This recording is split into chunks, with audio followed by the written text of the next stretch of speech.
done with your presentation, would you be able to leave the floor plan for the building up? So if I point at something, they'll know what I'm talking about? Yeah. Yeah.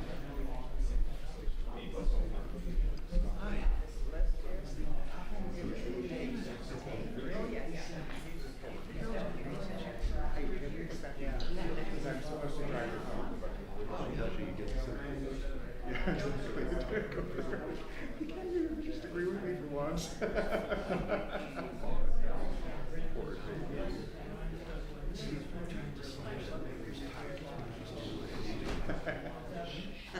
baby. Oh, that's right.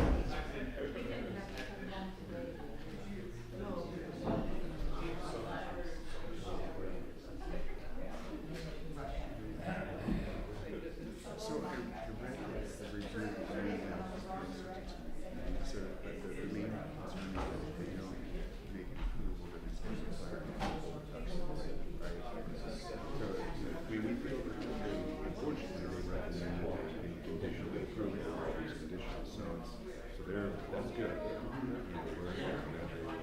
As long as they don't continue it, please don't continue it. Another meeting. I would do that. Perfect. Excellent. That's excellent. Yeah, thank you. You got it. Oh my gosh. I'd hug you, but it would probably hurt. Hey, Brian. Just want to thank everybody for their patience. We'll get started here in a minute. If you're out on Zoom, we'll get started here in a minute. We're just giving the commissioners a minute to get settled. We had a longer tour than normal today, so just relax. We'll get started here in just a minute or two.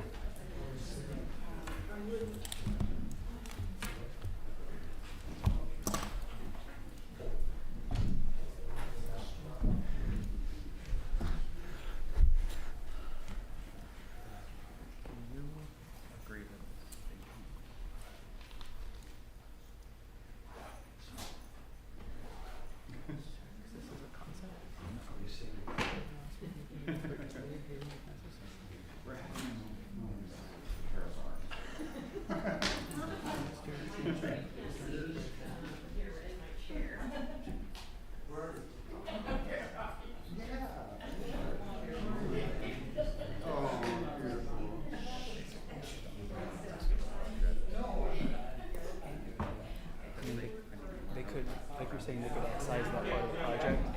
Yeah, you can say that, but don't. Yeah, just make sure you explain that. They would be approving the rest of the project and like doing surgery. Yeah. Okay. Right. Hey, Mike, I'll do the when you're ready for me. I'll do the announcement again about the public comments and hate speech and stuff. Announcements? Yeah, whenever. Right after roll call. Whenever, yeah. Just let you know I'll do it again.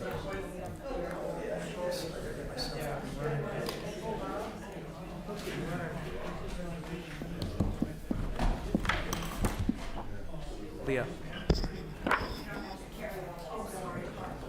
Okay, I thought you got like some.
One of his many jobs. Yeah.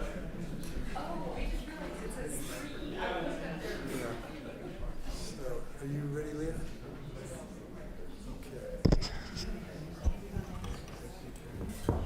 All right, everyone's here. I'm going to call the regular meeting of the Planning Commission to order. Roll call, please. Commissioner Allen, Here. Commissioner Karpetkov, Here. Commissioner Locke, Here. Chair LePage, Here. and Commissioner Delves is absent. Okay, thank you. I want to welcome everybody here today. It's nice to see all of you. It's a beautiful spring day.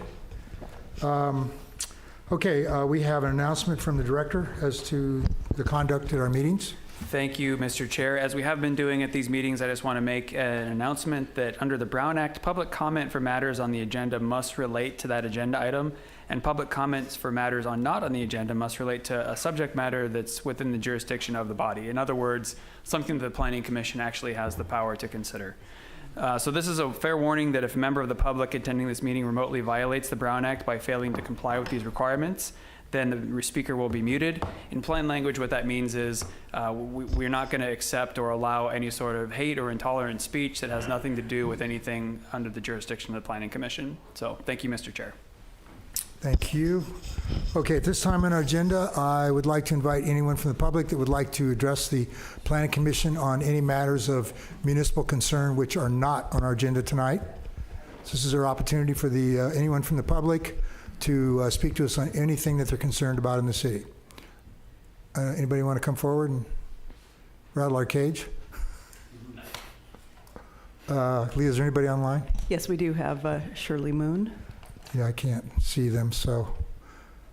Oh, yes, Shirley, you want to unmute yourself and address us? Yes, thank you. Thank you. I wasn't planning to speak, but I just read the letter from Missy Jensen and saw the photograph that she sent along with her comment, and I am very concerned about that impact of adding these Excuse me, Shirley, is additional- this regarding an item that's on our agenda tonight? No, it is not. Okay, I'm sorry, just want to make sure of that. Go ahead. Yeah.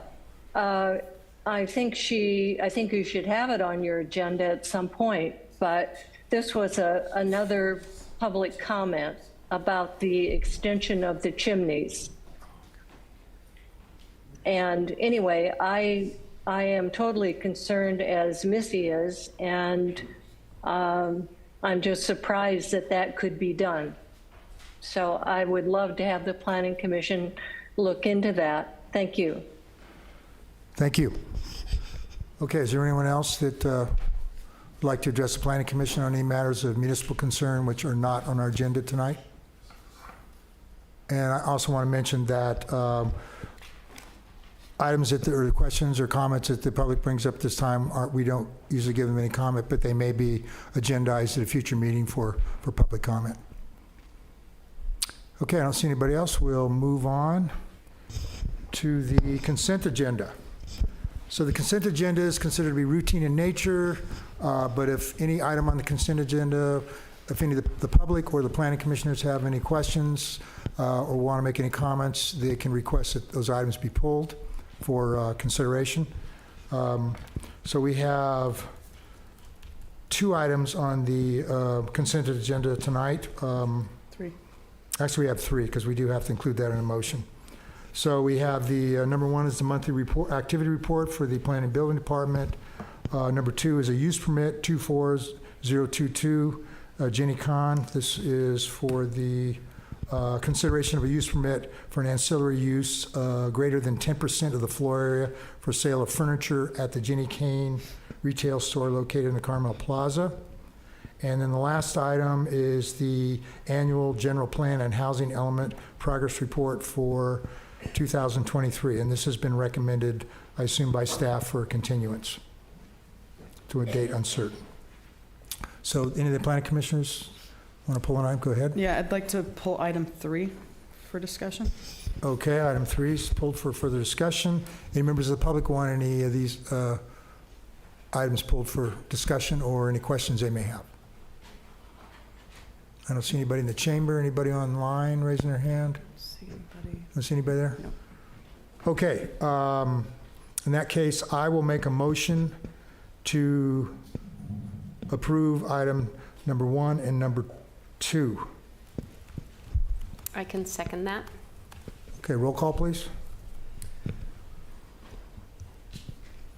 Commissioner Allen, Yes. Commissioner Karpetkov, Yes. Commissioner Locke, Yes. Chair LePage. Yes, motion is carried. All right, so at this time, Commissioner Locke has some questions or comments. No, I would just move continuance to a date uncertain of item number 3, which is the annual Okay, general plan and housing element progress report. all right, I'll second that. Roll call, please. Commissioner Allen, Yes. Commissioner Karpetkov, Yes. Commissioner Locke, Yes. Chair LePage. Yes, motion is passed to continue. All right, that brings us to the public hearings for this evening. And we have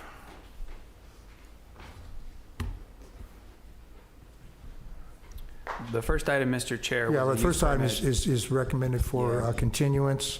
So the first item is a use permit. This is use permit 23-385, Portobello. It's consideration of a use permit amendment to expand the seating for existing Portobello restaurant. The expansion would include adding up to 7 seats, outdoor seating, and adjacent to the front an existing restaurant. It's located on Ocean Avenue 3, southwest of Lincoln.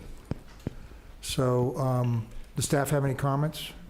No, Mr. Chair, other than the reason we're suggesting continuance on this is just the noticing was not put up in time in accordance with the law, so we need to continue this. Okay. Yep. Are there any comments from the public regarding the continuance? Seeing none. Anybody online? Okay, I'll make a motion that we continue item use permit number 23-385. I can second that. Roll call, please. Commissioner Allen, Here, yes. Commissioner Karpetkov, Yes. Commissioner Locke, Yes. Chair LePage. Yes, motion is carried. Okay, this brings us to the next item on the public hearings, which is a design study. This is DS 23-349. It's also a variance request, variance 24057. This is for the Pac Rec Theater. This is consideration of a design review amendment to a previously approved project, which was design review 20107 for the installation of new Americans to Disability Act exit ramps located on the north and south sides of the exterior of the building. The project also includes additional changes to Monteverdi Street entrance of the property to facilitate ADA access from Monteverdi Street, as well as additional improvements such as new fencing, paving, and lighting throughout. The variance is a request for modification to the maximum site coverage. Can we have staff report, please? Thank you, Chair. So back in 2020 and 2021, a design review application was submitted for the installation of new ADA compliant exit ramps located on the north and south sides of the exterior of the theater, as well as some associated improvements to accommodate the new ramps. That application was approved by staff in December 2020, and that decision was appealed to the Planning Commission. In January of 2021, the Planning Commission considered that appeal and denied the appeal, upholding the staff approval. Last year, an application was submitted to amend that previous approval to bring the remaining portions of the theater into full ADA compliance, as well as some additional voluntary design changes. And that is the application before you today. So some amendments to the previous approval include an extension to the north side exit ramp. So the photos on the slide show the story poles that were installed as part of that initial approval. There was supposed to be about 2 feet between the ramp and the property line. However, it's come to our attention that the previously approved ramps would not meet exiting requirements. You do need about 3.5 feet between any obstruction and the remaining portion of the ramp. So that additional width would bring the site into compliance. So the applicant is proposing, to extend the width of the ramp to effectively the property line to bring the ramp into full compliance. To minimize impacts to the adjacent neighbors as a result of that extension, the applicant is proposing to install a 6-foot tall solid fence on top of the ramp. So again, that's not from grade. That would be from the top of the new ramp with an additional 2 feet of lattice on top. And that would be for the full length of the ramp. On the south side, the ramp is proposing to primarily remain in the same footprint. There is a small extension. I have an overlay of the two on the next slide. But the most notable changes are that the exterior designs of the ramp. Below is the previously approved design, and the above is what is currently proposed. You can see some changes to the railing, as well as the louvers for the mechanical enclosure below. So this is the overlay of the red is what is currently proposed, and then underneath is what was previously approved. So the ramp is getting slightly larger.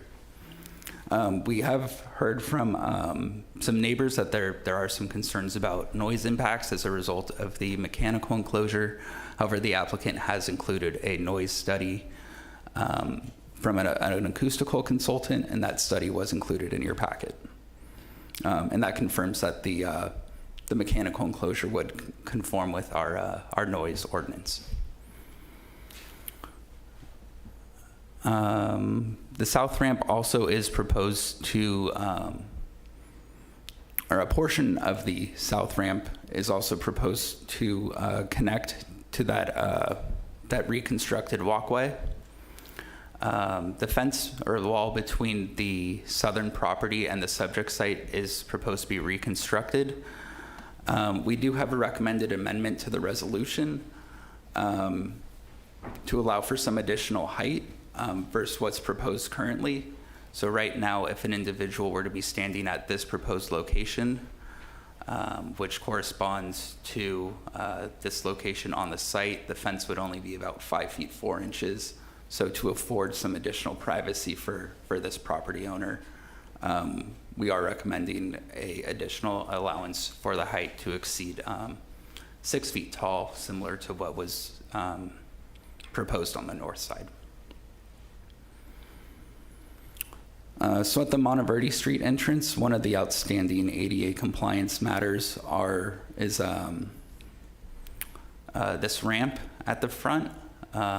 This is an excerpt from the CAS report, which is the report that's prepared that identifies the deficiency in ADA compliance. So this ramp fails ADA compliance due to the cross slope, which is the slope running across the ramp as well as in the direction of travel. So the applicant is proposing to address this deficiency by reconstructing the ramp to address the slope issues. And doing so, they would be required to eliminate this planter area to accommodate that new required slope. And as a result of the eliminated planter, we have included condition of approval number 28 that requires them to install a planter along the Monteverde Street frontage to replace the removed landscape area. So there are some site coverage changes throughout as a result of the removed landscape area up front, as previously discussed, as well as some other changes throughout. Due to the increased size of the ramps. Condition of approval number 29 requires that new or replaced coverage shall be replaced with permeable or semi-permeable materials, pavers, for example. And then also that no net increase in existing site coverage is permitted. And as the site already exceeds the allowable amount of site coverage allowed, a variance is required. Those findings for approval were outlined in the staff report. And because there is no net increase permitted, an additional 249 square feet of additional site coverage is required to be removed from the site. And that of those 249 square feet of coverage, that removed coverage will be required to be replaced with landscaping as a means to incorporate additional landscaping into the site. So the applicant has indicated that a small addition is proposed to the front of the site. The A1 zone district is unique in that the theater site is the only site with this A1 zoning designation. The A1 development regulations state that the regulations established for the R1 land use district, I'll start over. In order to maintain the residential character and design of any structure built within the A1 zone, the regulations established for the R1 land use district on driveway grades, site and height limitations, building coverage limitations, front yard, side yard, and rear yard setbacks, and design review shall apply within the A1 district. This is rather ambiguous and open-ended and can be open for interpretation. Many of these standards are not used or referenced in the R1 district. For example, there's no specific reference to floor area, although site limitations is referenced and could potentially be interpreted to be floor area. Another example is driveway grades or building coverage is not used or referenced at all in the R1 standards. Back in 2008, the Planning Commission gave direction to work within the footprint of the building, which generally means the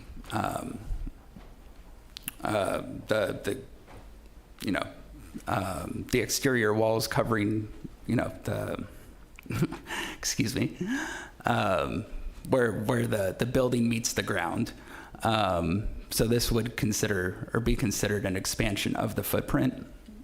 And with that, staff is not supportive of any additional exterior expansion based on the zoning code language and past Planning Commission direction.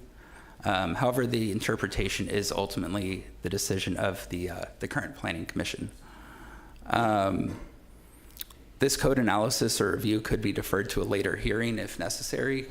It is, again, rather ambiguous and open for interpretation, and it's not something that has really been considered formally since 2008.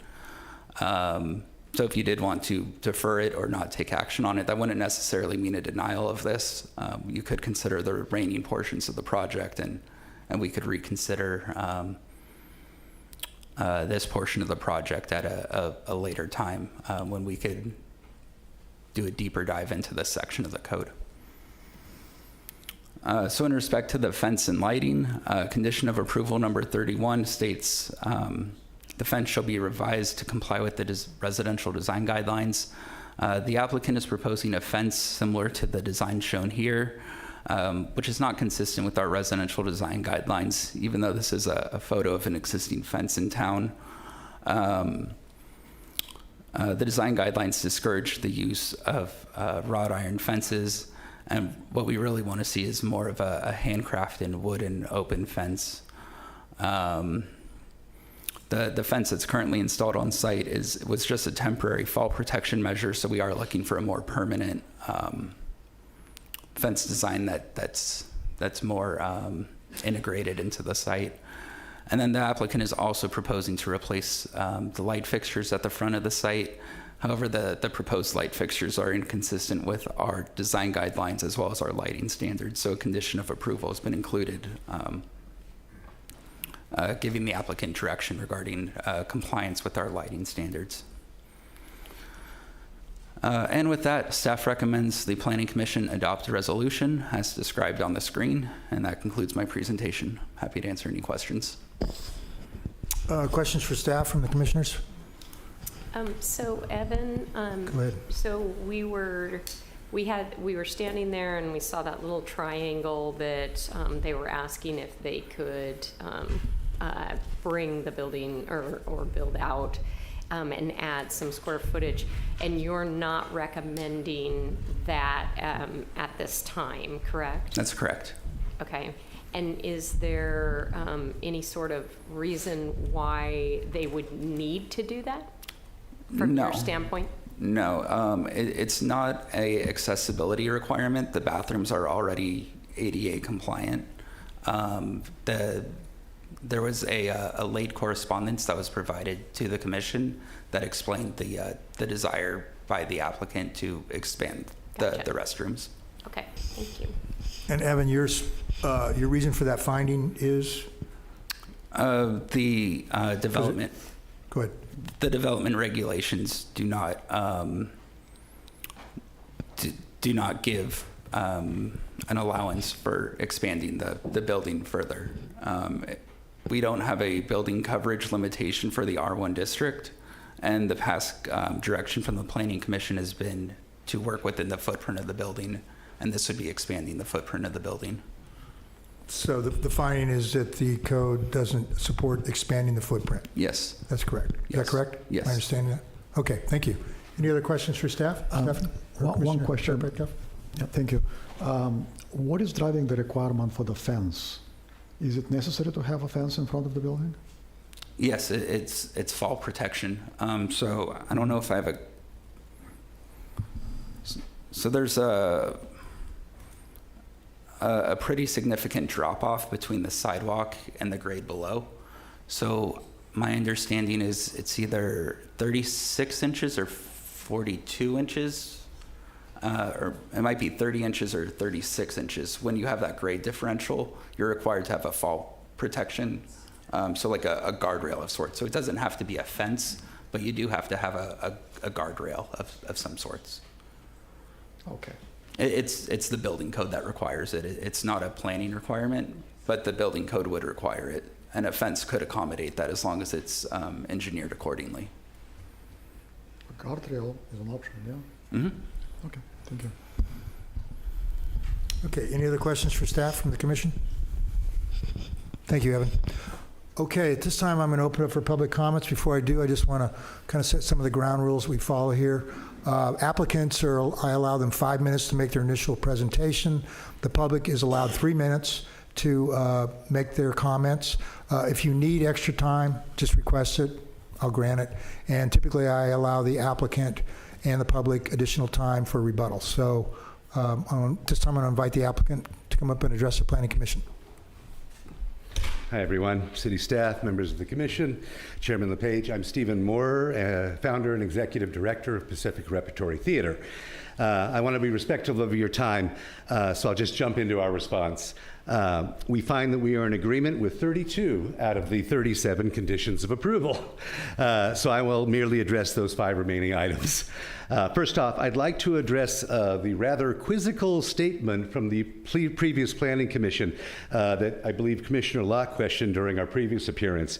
As noted in the previous report, the previous commission ruled that PACREP could expand the Golden Bough within the existing footprint of the building, including the paved area of the loading dock. And nobody knew what that meant, so I'm going to answer that question finally. To explain, the commissioners at that time agreed with PACREP that the only possible future location for an ADA elevator connecting the Circle Theater and the Golden Bough stage is in that location of the paved area outside the loading dock on the south side of the building, just west of the transformer. So that's the reason that they accepted that portion of the building. I wanted to fully explain that to you as it impacts number 1 and to some degree number 37, the variance for square footage. We would ask that the square footage total include a provision for the paved area of the loading dock for the future ADA elevator in keeping with the ruling of the previous commission, as well as this next item. The other item relating to number 1, as well as the previous Planning Commission ruling, is item number 30, our proposed addition of 34 square feet to the ADA restroom expansion. Previous planning commissions, previous planning directors, planning departments all repeatedly stated that we could expand the building within the existing building footprint, which they defined as the eaves of the present building. When we first moved into the building, we were allowed to alter the south corner of the building, adding the existing box office, and this small addition to the north side would match the previous work, and again, like the previous work, it is located completely within the building footprint. As to the reason for this expansion, I must apologize for the accidental omission of the ADA restroom floor plan from our submission. In your packet, you have been provided that missing floor plan along with supporting details. I hope you will all agree that the addition of 2 women's room stalls, including a fully compliant ADA stall as well as a semi-accessible stall, is well worth the 34 square foot extension within the building footprint. Most importantly, the expansion allows for greater access for our wheel patrons, the required inclusion of baby changing stations in both restrooms, and greater privacy for the men's urinals, elements that were lacking in our original bathroom design. There wasn't room once we tried to add those elements. Next, I would like to address items 28 and 36. The idea of adding planters to the property is one that we greatly support. However, a planter location along the sloped ramp would significantly reduce the width of the primary exit path and would likely come in conflict with required handrails in that same location. We would propose a modified location in the northeast corner against the north and east walls, totaling approximately 30 feet, which would be equal to what has been proposed. Item 36, however, is more challenging. There are few remaining opportunities on the site to add additional ground landscaping. We have identified a few. There's approximately a 30-foot by 1.5-foot swath along the western portion of the south fence, as well as approximately a 20-foot by 30-foot swath along the west fence adjacent to the Circle Theater parking lot. We would ask that you allow us to work with the planning department on this item, but allow some flexibility in the total square footage requirement. Item 29, however, is extremely problematic. We support the idea of permeable pavers and completely agree in most locations. But the suggestion to replace the entire asphalt driveway creates budgetary and calendaring issues that will seriously create a negative impact on the project. As a service driveway, it will take much abuse, will likely require additional work in the future. We would make a plea to amend this item and remove the driveway requirement at this time. Finally, regarding item 31, our request for a wrought iron safety fence at the Monteverdi entrance. While we understand the general preference for wooden fences, we have studied the potential views from the street and feel strongly that a wrought iron fence with a simple arts and crafts design will allow a much improved view of the building. We would ask the Commission, as you look at this item, to consider the concept that although surrounded by a residential neighborhood, this historic building should be afforded certain architectural elements that define the building as a theatrical playhouse. This would be one example. And note, it would not be a gaudy, quote, a gaudy Victorian ornate iron fence, which is what is not allowed by the code. I looked it up. So that concludes my remarks. I did want to say that the designers are here in attendance. We have both Jamie Garza from TDC, the Design Collaborative. They're our designer of record as well as our project engineer and can address those issues if you have any questions. In addition, we have Richard McCann, our project architect. Some of you have heard about Richard before. Richard is one of the foremost theater architects in the country. In his 60-plus years, this will be his 55th major theater, ranging from Lincoln Center to Nashville to the Old Globe to the Curran and the Geary up in San Francisco is his legacy. And with that, I conclude my remarks unless you have any questions for me at this time. Other questions for Stephen? I have one question just regarding that addition. So that addition is to facilitate more stalls in the women's bathroom? Is that what it was? 2 extra stalls are created by that. But without the addition, it still is ADA compliant?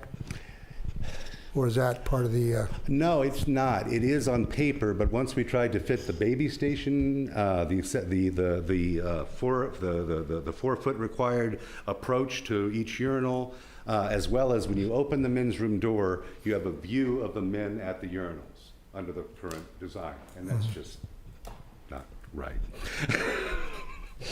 Nobody wants to see that. All right. Okay. Any other questions for Stephen? Okay. Are you planning on having your architect come forward? If you wish. Well, I just thought if you need it, we Normally, we just let one applicant do it, but you'd like to have? I have a question. Oh, okay, a question. Sorry. On your condition 29 and the permeable surfaces, it says that all new or replaced work would be required to be permeable. Is that, staff, correct me if I'm wrong on that. Is the entire area that is currently asphalt going to be replaced as part of this project, or are there? We have to open up that whole area for new drainage lines. So the entire, and including the west side of the building area? We're talking strictly about the Just the driveway area? the driveway all the way to the west portion, yes. Okay. We have to connect the new drainage and the new drainage plan. Okay, because it There's no seems like drainage on that side. that does take up a lot of space, and I don't know if this is possible, but reducing the width of that area also would provide some areas that might be impervious.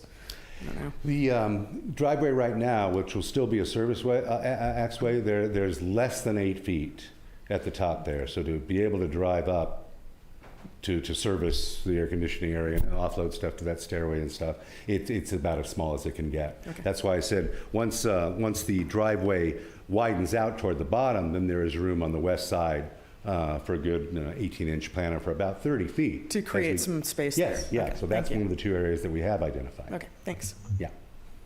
And the architects will speak if they have anything to speak to. If they'd like to come forward, sure. Did you have any you wanted to add, Jamie?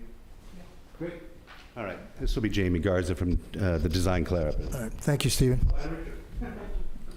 Hello, Commissioners. I wonder, can we flip to the front elevation of the theater?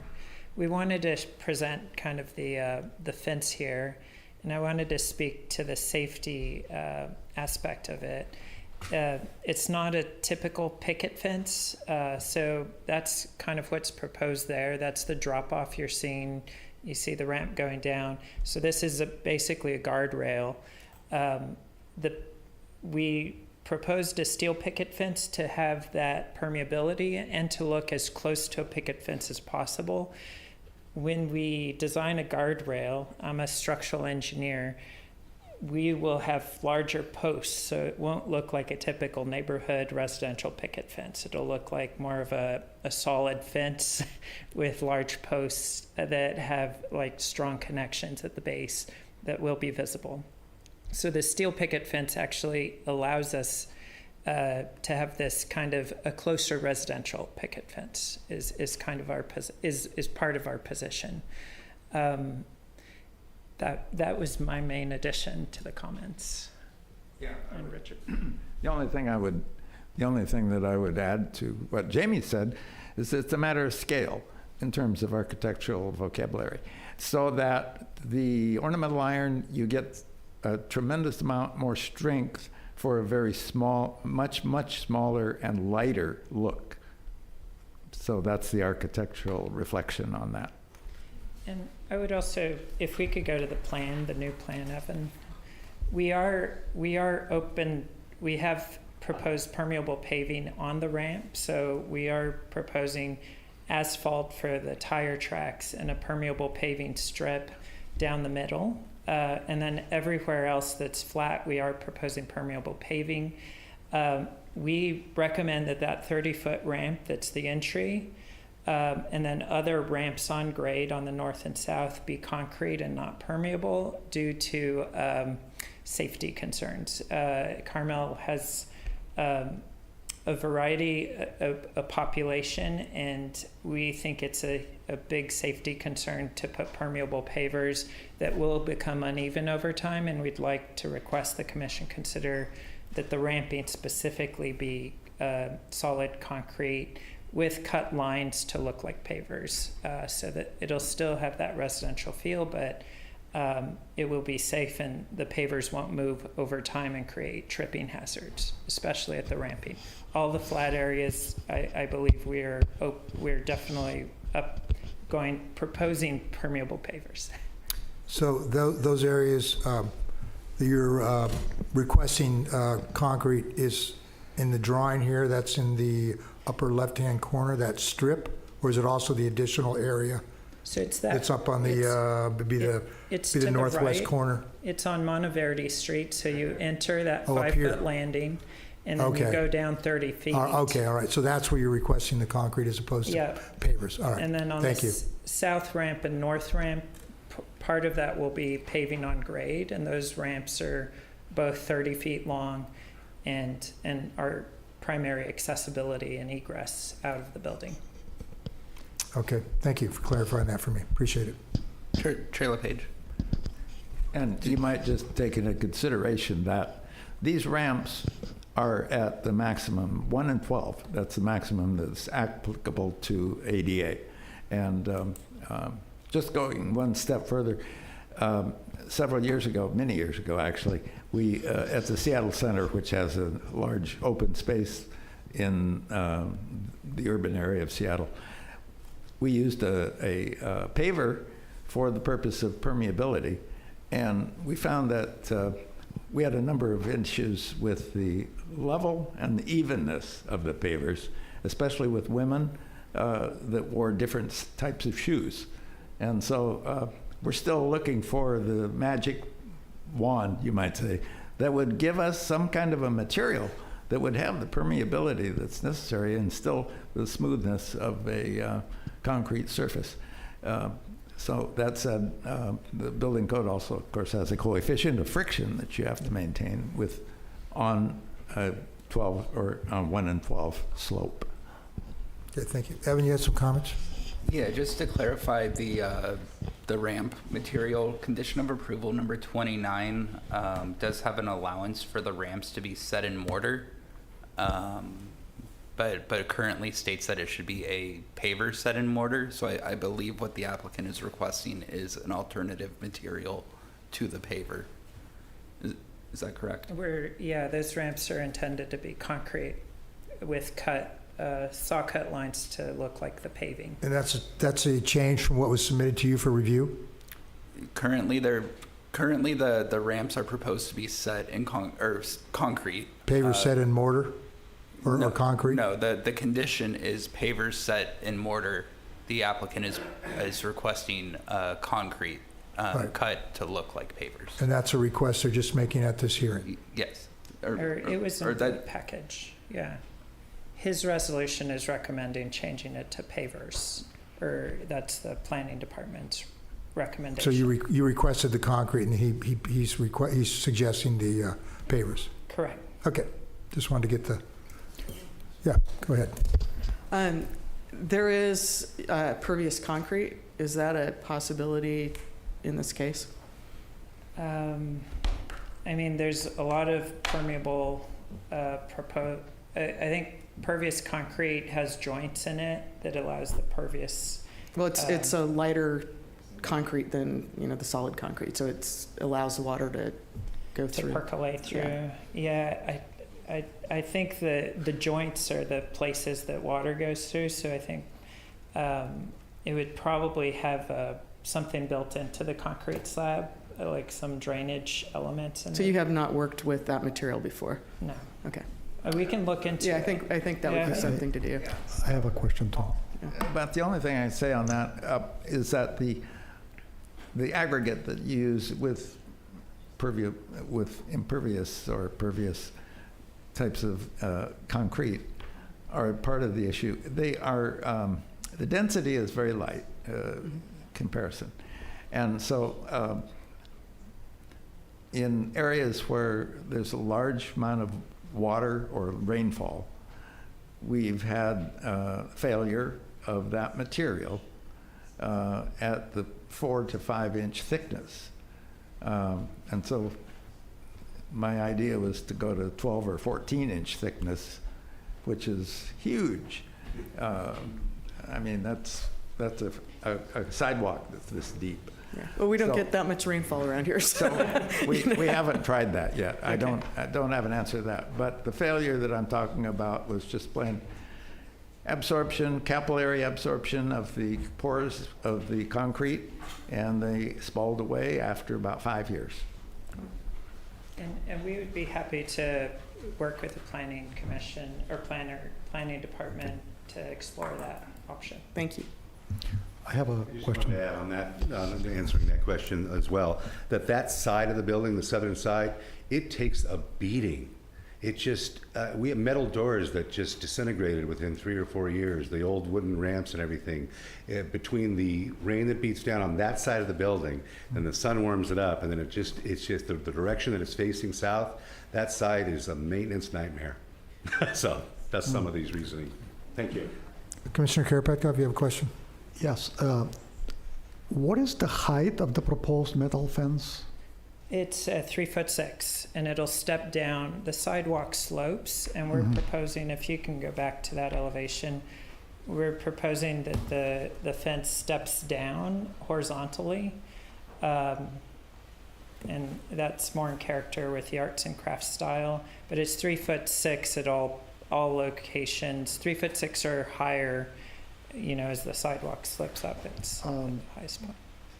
Isn't it dangerous to have a fence like that over there with these vertical spikes, metal spikes, not 3'6"? We're proposing an arts and crafts sort of just simple ball top.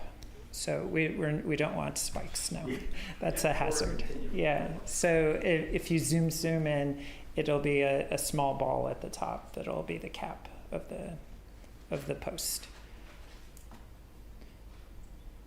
And it is a guardrail, so it's designed for the code forces, the building code forces. Well, the purpose of the guardrail is to hold on it, right? It's not comfortable to hold that fence. So the question is the purpose of the fence to facilitate people walking down this and holding to something, or is it to provide some kind of a screen? It's to prevent someone from walking off the ledge. The wall is, if you, in the current condition, the wall, that top of wall you see, is almost level with the sidewalk at the northeast corner. And we're dropping off, the ramp brings us down probably 8 feet. So it's a fall hazard. So the building code requires us to put a 3'6" minimum fence there. So if I might add for Commissioner Karapetko, so they're correct. This is a building code requirement, and it's not meant to be like a handrail to help you walk. What this is that, if Evan and I are walking down the street together and I said something bad about USC and he were to, bump me and I went into this fence, it would have to be able to carry a 250-pound load, which is a little bit more than I weigh, but not much. And so that is what it's about. It's not for someone to hold on to, but this is to prevent an accident, because right now it is a pretty steep drop. So the building code requires, when you have an elevation change, that you have a fence to protect from someone falling, not to provide a handrail. Okay. Thank you. And one more question. Do you have a fixture picked out for the posts to replace those that's more compliant with the guidelines, or is that something that staff is recommending they work with the staff to do? We've opted with the recommended option of keeping the existing posts and just refurbishing them. So that light we will never see again, and the two little this is the one that you're recommending. Lights are the ones we're going to refurbish and put back on. So we're going with the option of keeping what's there. Okay. So we're not objecting to this condition. Okay. All right. Thank you. Thank you. Okay, at this time, I'm going to invite the public to come forward and make their comments regarding this application. So please come up to the microphone and... Good evening, I'm David O'Neill. Thank you all for your service. Just had a couple of things that I thought I'd bring to your attention. Because of the ambiguous code for the A1 site coverage, and it's in your purview to make a decision on this and to make it a possible exception, I think that you might consider approving that, because it's such an important element to our community. It attracts people to live here, and we appreciate and enjoy it so much. So, and on that note, I'd like to make sure that we try to get it approved in time for the season so they don't lose more money, because this has been a very expensive project and loss of revenue as well. And as far as the women's restrooms, I want you to put more stalls in so I don't feel so guilty. Because every time I walk by the women's restroom and I see them lined up for a mile, I feel like, oh, please, you could use this one. Anyway, so the issue is the footprint issue. And I was curious, so I just looked up just to make sure. But everywhere I looked, the footprint does include the eaves or other projections. So you can use that for your analysis. Thank you. Thank you, David. Next speaker, going to come up.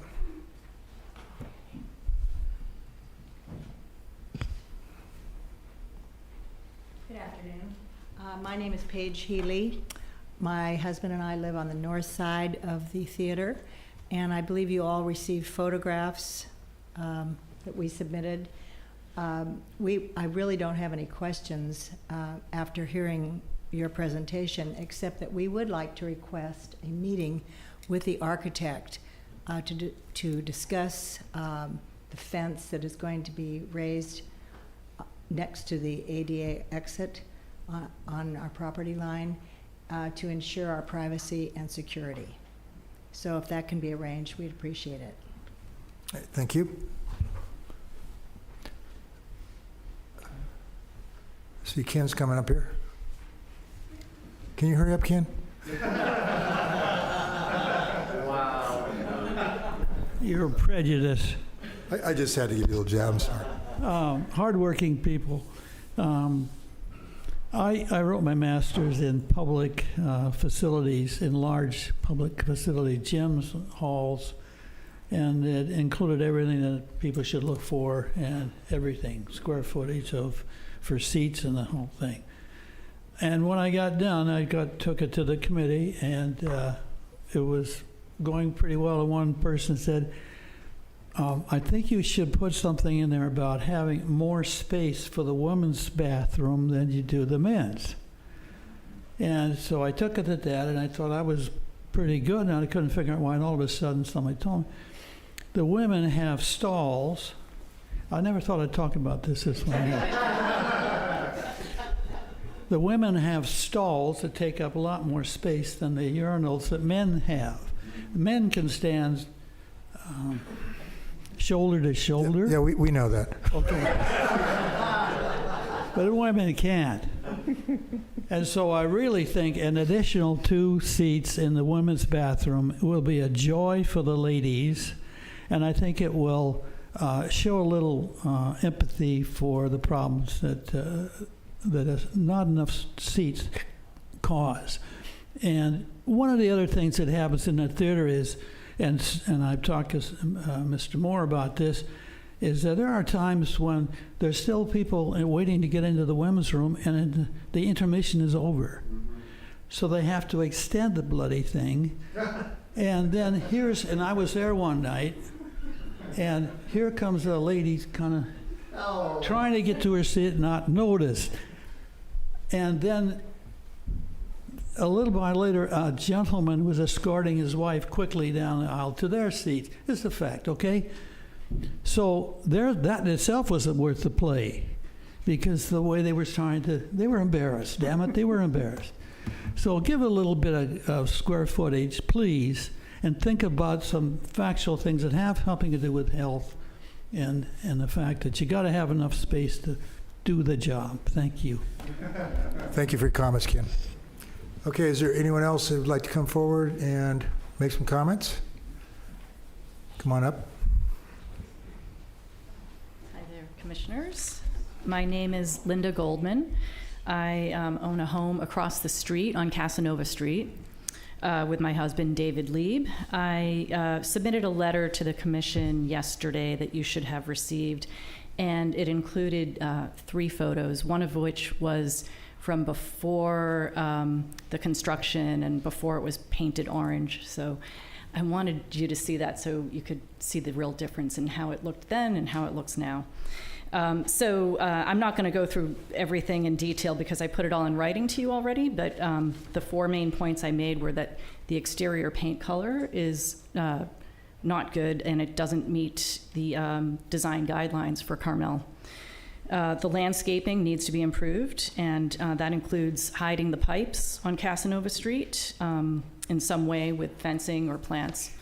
The third item is that I understand that when the theater was in operation, there was a lot of litter in the neighborhood, so I hope that there would be a requirement for trash receptacles and signage perhaps inside their gate so that people leaving will see that they need to respect the neighborhood. And then the fourth item is that the people on our block are hoping that there could be some limitation of construction vehicles through the end of the project by hopefully having the workers spread out a little bit more instead of parking on our block. I hope that these are all seen as reasonable requests, and I've heard that maybe the paint color and landscaping would be taken care of, but that budget is an issue. I hope there could be a deadline put on it, because if there is no deadline, these things might not get done. I also heard our side, Casanova, referred to as the back of the site, but to the people who live on Casanova, that's the front of the site, and we want it to look really good. And I'm excited about the theater opening. I'm a theater person. I can't wait to go to a show. Thank you very much.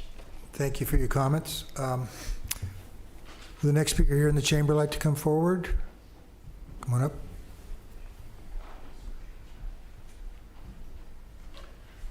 Good afternoon, Commissioners. My name's Rich Marcolisi. I am the nearby neighbor. I'm on the south side of the theater on Casanova Street, and I appreciate the opportunity to make a few comments. And these are consistent with the letter that I sent in, which is part of your briefing material.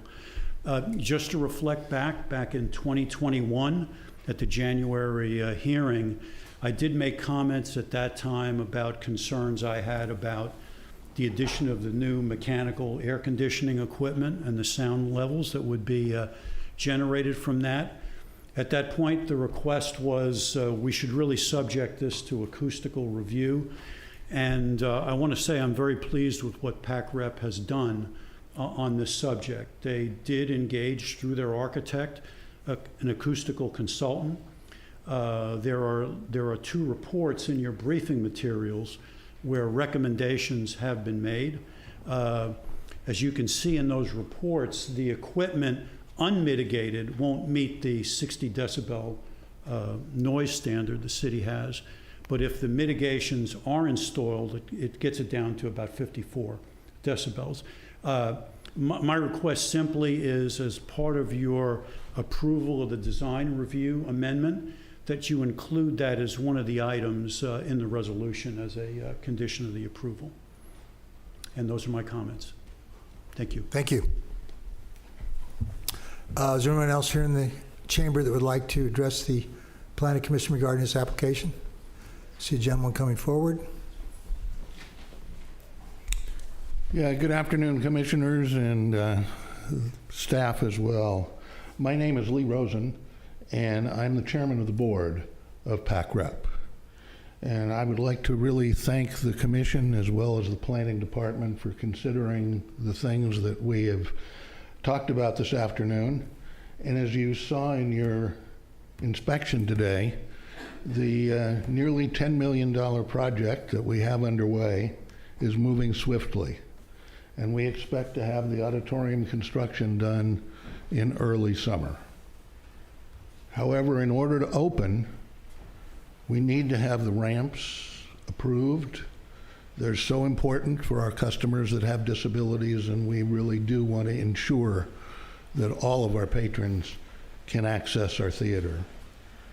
In addition, we've talked a lot about the restrooms here. We do indeed want to hopefully provide the best possible experience for all of our customers. And a couple more stalls that we've been able to fit in with this very small addition where our janitor's closet is to bump it out under the eaves will certainly help us. In addition, I'd like to take 1 minute and assure the neighbors that have discussed their concerns this afternoon that PACREP is going to do a lot of landscaping, both required landscaping as well as everything that we can do to make our property beautiful and ensure that we have the appropriate ambiance for a theater in the residential district. In addition, we also, and I'd like to ensure that it's on the public record so that there is no mistake, we will be working on the painting as soon as we possibly can, hopefully as early as next year or late this year. We want to repaint the building. I think everyone believes that that is appropriate, again, for our theater in the R1 district. And what's there now is not what we want to have for the future for this theater. In addition, all of our fencing that we've talked about today, we want to make sure that the northern side as well as the southern side has enough protection so that the neighbors will not have to see people going and coming. Of course, there will be some potential talking or sound from those people that are exiting, but certainly we want to ensure that there is protection for our neighbors. And as Rich said, the sound mitigation, we absolutely commit to meeting the city standards and expect that you will ensure that we do so. Finally, we want to ensure that lighting is appropriate, and we also want to ensure that at least in every place we can, we adhere to the dark skies policy of the city of Carmel. When complete, we believe we will have one of the finest little theaters in the country. And the city of Carmel, we hope, will be proud to have such a facility in our community. Less than 300 seats, but excellent sight lines from every one of those seats. With the latest theatrical capabilities, including our stage revolve, new sound and lighting systems that we're putting in, with the latest LED capabilities, a new grand lobby, all yielding a great customer experience for our audiences. And we really thank this commission for its support of our project. Thank you, sir. We appreciate your comments. Thank you. Thank you. Okay, is there anyone else who would like to come forward and speak? Slight rebuttal. It's more of an agreement. I just wanted to add Stephen, before you do your rebuttal, I want to give other people a chance. Oh, I'm sorry. We got a hand thought up. nobody was We have left. a hand up online. I want to check first. Is there anybody else? Yeah, come forward. You get your time.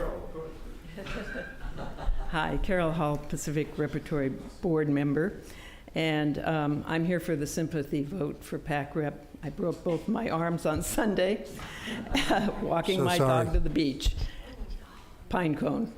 So very much a Carmel problem.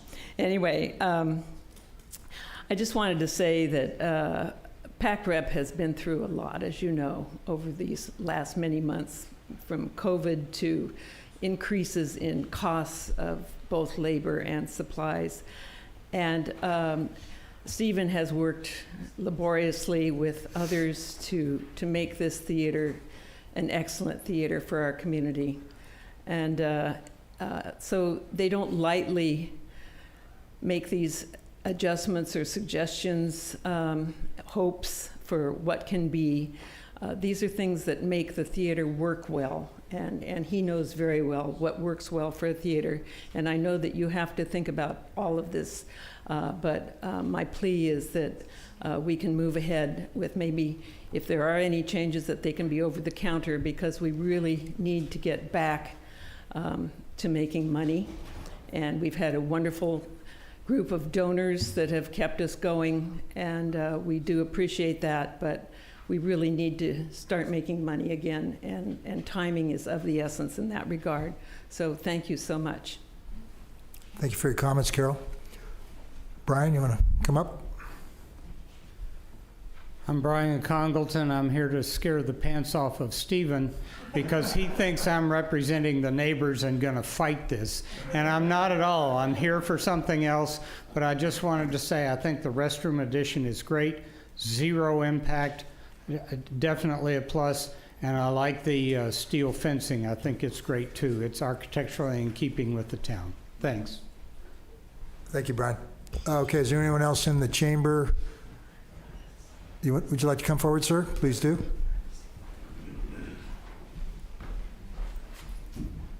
Hi, My name's Frank Laurie, and I was a volunteer at the PAC Rep Golden Bough Theater, retiring from the design architectural world. And at the time after COVID, when the stop hit, I was approached by Lee of the board, and they could use somebody like me. A few hours, you know, the architects and engineers of record were in LA. And I have loved this job. I feel very proud of this job for my involvement with it. I think theater has a purpose in any community to bring people together of all walks of life. And as Lee said, I think we in our little town are going to have one of the finest live performance theaters in the country. There is that much dedication of the many hardworking professionals that are involved with this project. And I just would appreciate how all of you can support this for the requests being made that were brought up, the few items, the fencing and the bathrooms, that these seem like great needs that would help. And anything that any of you could do to help facilitate the wishes here is much appreciated. And thank you for your time to let me speak and to hear what I have to say. Wish all of you well. Thank you for your comments. Okay, Neil, did you want to come up? Yeah.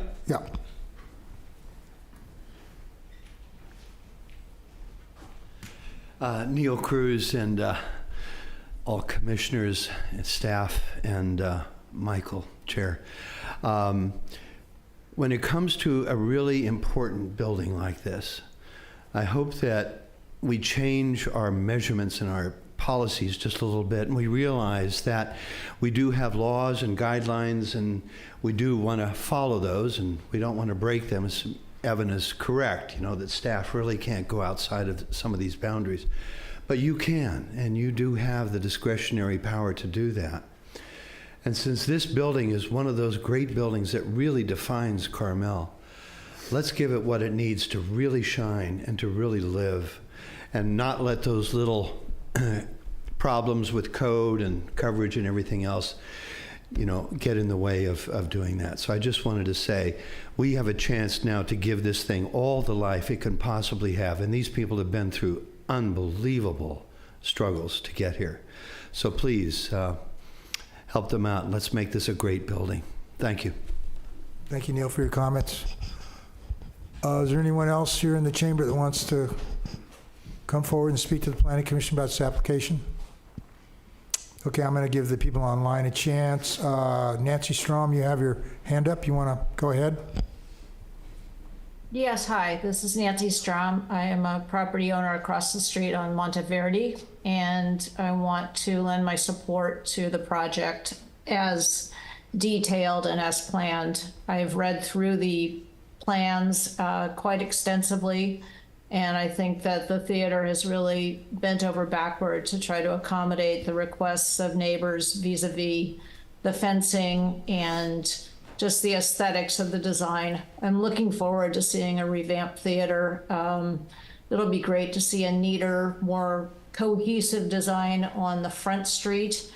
And I would also agree with Brian and what Neil Cruz said. I think the steel fence is perfectly reasonable and probably going to be a lot safer if someone falls against it than a wood one would be. The one other point I'd like to make is that having disabled people in my family, I know that disabled people really do have to rely on things like structurally sound ramps and guardrails. So I'd like to lend my support to the idea of using impermeable concrete, which I can't believe I'm saying this because I spend a lot of time trying to help the environment. But I think along the south side, you really do get a lot of water that comes down those long channels on extreme grade when they're a big storm. So anything we can do to keep that pathway safe for the people that do need to use it, I think is important. So please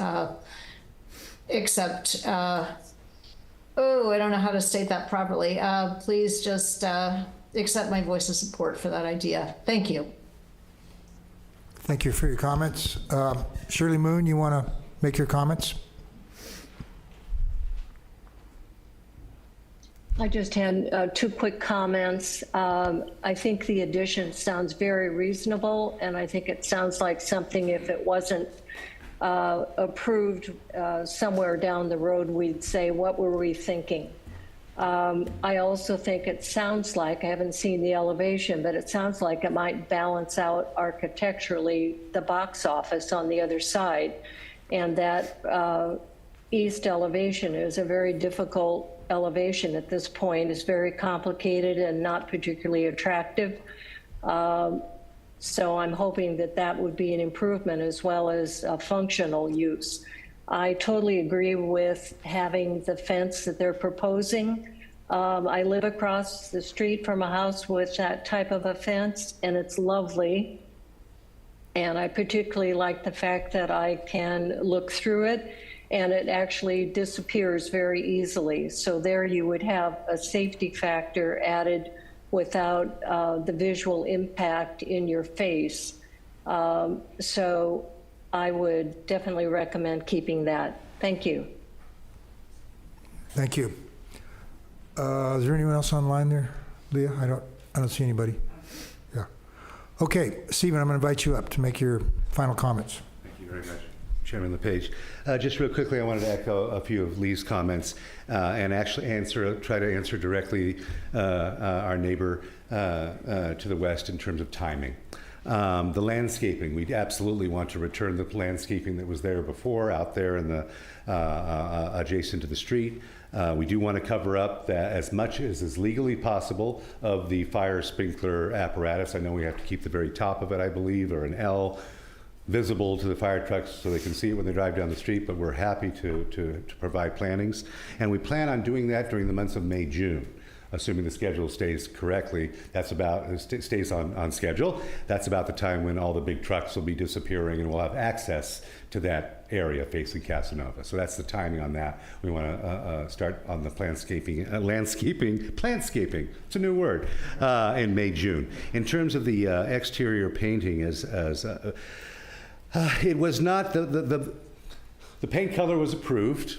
I do want to just let everybody know that we didn't come in the middle of the night and paint the building a color that wasn't approved. It was approved. I think it surprised the city and us to the final drawing color.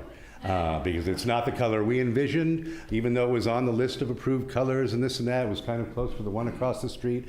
But we agree the golden we were searching for was not quite the mustard we ended up with, so we apologize.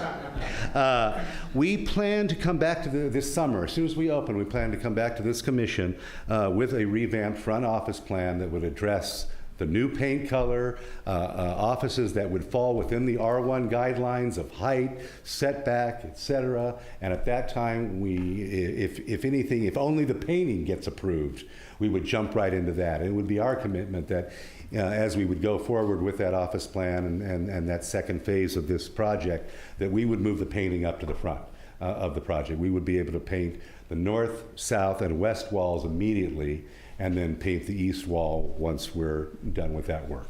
So I do want to sort of kind of assure you of that and give you commit to some timing on the record. And I just want to take this time, Frank came up here, he didn't really do very well at explaining what he does. And what he does is he is our neighborhood representative. He's in contact with the neighbors daily, weekly, monthly. He sends them a weekly email. He has an open door, open phone policy where he is our official contact with the neighbors. And I appreciate the neighbors who have commented about our communication, because that's Frank. And Frank was hired. His main job is neighborhood relations and communications, and that's something that we added to this project. We knew it was important. That's it. Do you have any other questions for me at this time? Are there any questions for Stephen? Okay, thank you, Stephen. Appreciate it. Thank you. Yeah, you want to come forward? So I wanted to clarify, I think the restrooms, we're going from 4 female stalls to 7. So we're almost trying to double it, but we got to 7, which is, 4 was woefully inadequate for the size of theater it was before. The theater is getting slightly smaller, but it's still, 4 stalls is very tough for a theater. The men's, we were able to add 1 additional toilet and 1 additional urinal. So it goes from 2 urinals to 3 urinals and 1 toilet to 2 toilets. So both have, you've been to the theater, you've been to shows, there's always an excessive need for the restrooms. Just wanted to clarify the numbers added. And then I just wanted to clarify our requests to have flexibility on the 249 square feet of additional planting requested, if we could come up with a compromise with the available areas on site with the Planning Commission and Planning Department, and flexibility on the Monteverde Street planter proposed, that 30-foot planter. If we could have some flexibility in working with the Planning Commission and Planning Department on the location there. Thank you. Before you leave, so what is your concern about the staff's recommendation about those planters along that ramp along Monteverde? I think the way we were reading it is we're understanding that you'd like a planter along the wall or along the 30-foot ramp or along Monteverde Street. What we'd like to do is propose a planter in the northeast corner in the flat area. So an L-shaped planter where the flat area, instead of on the sloped ramp or having an elevated planter. It's a big cost, and the ramp becomes an issue to put a planter right next to the ramp. It's increased costs, it's sloped, it's a bit more complicated and costly to do it on the ramp. So we're proposing to put it on the flat area in the northeast corner, an L-shaped planter that's 30 feet long. But do you have enough room to be ADA compliant on the width of that ramp if there is a planter? Yes, that is a possibility. All right. Yes. Okay, thank you. All right, is there anyone else from the public that would like to make any final comments on this? I would suggest if your final comments either be new items or clarifications of things you've already said, but you are very welcome to come forward at this time and make those final comments before I close the public comments and open up to the commission for discussion. So this is your opportunity to come forward if you'd like to take it. Going. David takes it. I just want to say one thing. You know, probably like all of us, we've seen great performances in a lot of different amazing places like Broadway. I have been so blown away by the quality of entertainment that is produced here by PAC-REP, and I'm so grateful for them. So.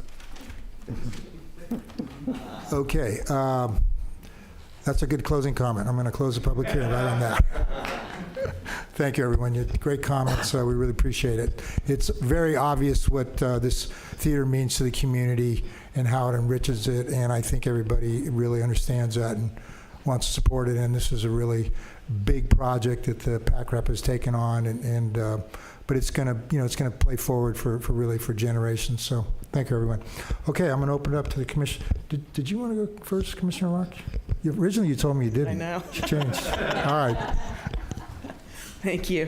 First of all, I want to thank the applicant representatives and all of the neighbors and public who spoke on this project. The last time it was before the Planning Commission, we were all Zooming. So this is the first time we've been in person, and I just want to say how much of a wonderful project we have going forward, and that I'm completely supportive of it. I used to live 2 blocks from the theater, so I was able to walk down. I'm very aware of how dark it can be on those streets, and I definitely can see that there are concerns for the safety, accessibility, and a concern about having adequate restroom facilities. So I have also been one of those people who've been in line before or been late from intermission because of lines. I am absolutely supportive of the restroom expansion under the eaves, I think, and the fact that you could actually put in changing tables for infants. That is huge. PAC-REP has a number of activities that support children and younger adults and families, and so I can see that you would have a need for that type of facility. So I totally support that. As far as the ramps go, I just made my point about questioning concrete. We'll just let it go at that. I don't have a problem with expanding the ramps. I think obviously we want ADA, and you can't have narrow ramps if you can't get around a door. Not going to work. The fence, I'm agreeing that in this case we should make an exception and allow the iron fence for the strength, and I know that was mentioned, but I can totally see that as a reason for doing it. It's a safer thing. I wish there wasn't an iron fence 3 doors down on the other side of the street, but you know, that is what it is.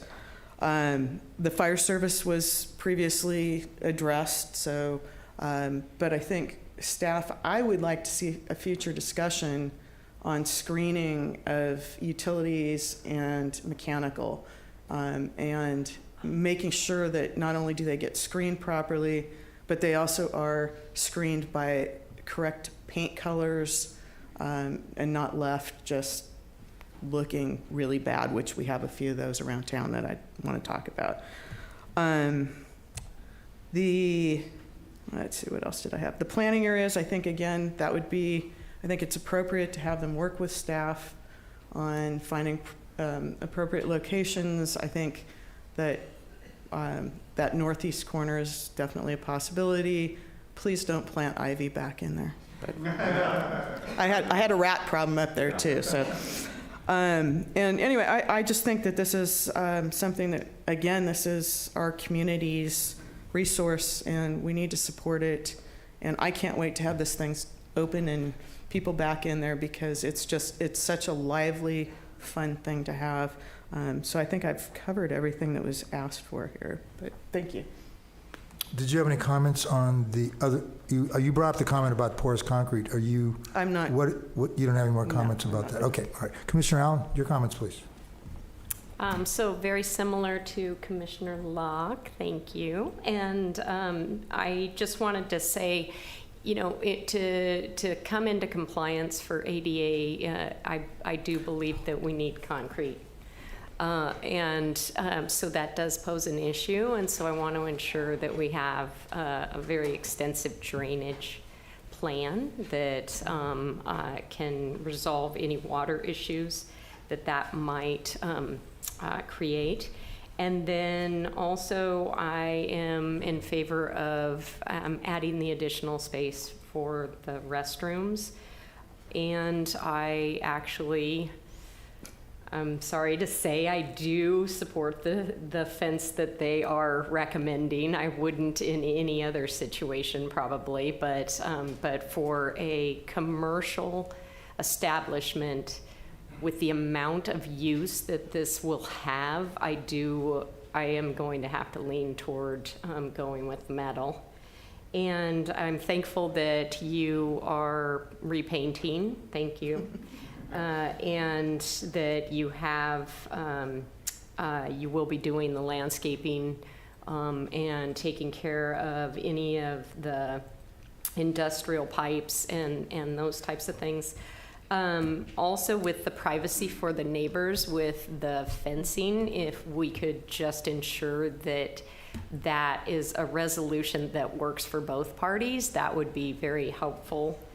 And then lastly, the suggestion about the trash receptacles, I thought was a fantastic one, and I hope that you take that as a strong suggestion, because I have noticed that when walking by different venues such as this, there is trash that accumulates. So, and then lastly, just making sure that the mechanical noise is adequately addressed.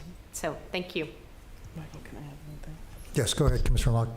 Yeah, I just wanted to add, there was also a comment about the future elevator space. And I think that's important that we maintain that option as well. Thank you. Commissioner Karapetkoff, your comments, please. Yeah, thank you. I think the ADA ramps are very well planned. We saw today that they did a lot of thinking and planning around that, and based on what we saw, it will be possible to get access to not only to the front of the theater, but also to the areas in the back, on both sides, on the left and the right side. I support the expansion of the bathrooms because I can imagine 300 people in an intermission. That's usually a problem, unless the intermission is like an hour, which is not right. And then I had my reservations about the iron fence. I was kind of thinking in the lines of, guardrail instead of a fence, but now that we understand the design of it and the safety features on the top, I think it's a good solution. It is important to provide safe access. Safety is very important here. It's very difficult to kind of maintain permeability in a site like that because pretty much the whole site is covered by the building. I guess we can do our best trying to do permeable driveways and things like that, but it's not going to change the fact that the whole building is basically collecting water, and that water has to go someplace. And so I agree with Commissioner Allen that the drainage plan is very important because there's a lot of water that is being collected from the roof. And in terms of planters, I would like to see as much green as possible in the front. If this proposed solution with the corner planter is workable, that would be a good solution. Right now, there is a kind of an area that in that particular corner that is green. It's just going to be smaller because of the ADA requirements. Also, one of the big improvements I would say would be the lighting. We saw the old lights that they had on the south sides. They are really not appropriate, and I'm glad to hear that they will be replaced with much better and much more aesthetically pleasing lighting. So that would be a big improvement. Thank you so much. Thank you, Commissioner Karapetkov. Okay. I was going to make one comment. There was some I think one of the speakers asked about the mechanical room and the noise. I don't know if you understand how this works. We have a requirement of 60 decibels. That has to be tested at the end of the project by a third party. So that's how that's controlled. And what's being proposed, I guess, is less, but the final test is what controls it. So if for some reason it failed the test, they would have to bring in their acoustic engineers and figure out a way to meet that. So that's required. So that's how that's usually handled. Okay, I want to focus my comments on the special conditions. That way I can also get some more comments from the planning commissioners. I think I heard pretty much how they feel about some of the issues, but I thought this is just a good way to kind of wrap this up. So the special conditions, 25 is just kind of a standard one. That's just an acknowledgement. 25, 26, those are just acknowledgement of the commencement of the work and that what the approval condition is. Then we've got prior conditions of approval. That's kind of boilerplate. Okay, then we've got the planner on the Monteverde landscape. This is, staff is recommending a planner along there. As long as it meets the ADA requirement, I'm in favor of the planner. I think that provides an opportunity for additional landscaping on a site which, as Commissioner Karapetkov pointed out, is very challenged because so much of it needs to be covered just to address access, the size of the building, ADA requirements. So how do the other commissioners feel about that? Do we have a consensus, or do we want to let the applicant work with staff to work out this landscaping? Well, my comment was to let the applicant work with staff Okay. on this. All right, Commissioner Allen, do you agree? Okay, all right, we'll move on. I'm okay with that. Chair LePage, just Yes. before we move on, can I? Yes. Is the requirement just to maintain a landscape area at the front of the building on Monteverde? And that would be, For 20. I think what the commission is saying is that they're in favor of letting the applicant work with staff to determine and facilitate where all the landscaping areas. All landscaping. Yeah, all landscaping should be with the goal to maximize as much landscaping on the site as we can within the context of what's required and what's needed Sure. to function. Cool. Understood. Okay, the building addition. I think I heard all the commissioners say they are in favor of allowing it. I think the key finding here is that it's still within the eaves of the building, and that kind of defines the footprint. And I was at Sunset Theater last night, and believe me, there was a line in the men's room. So, yeah, I think the commission is in favor of allowing that. Supported by the finding that the building footprint is defined by the eaves. Okay, the Monteverde fence, I think I heard the commissioners are in favor of the iron fence. This is a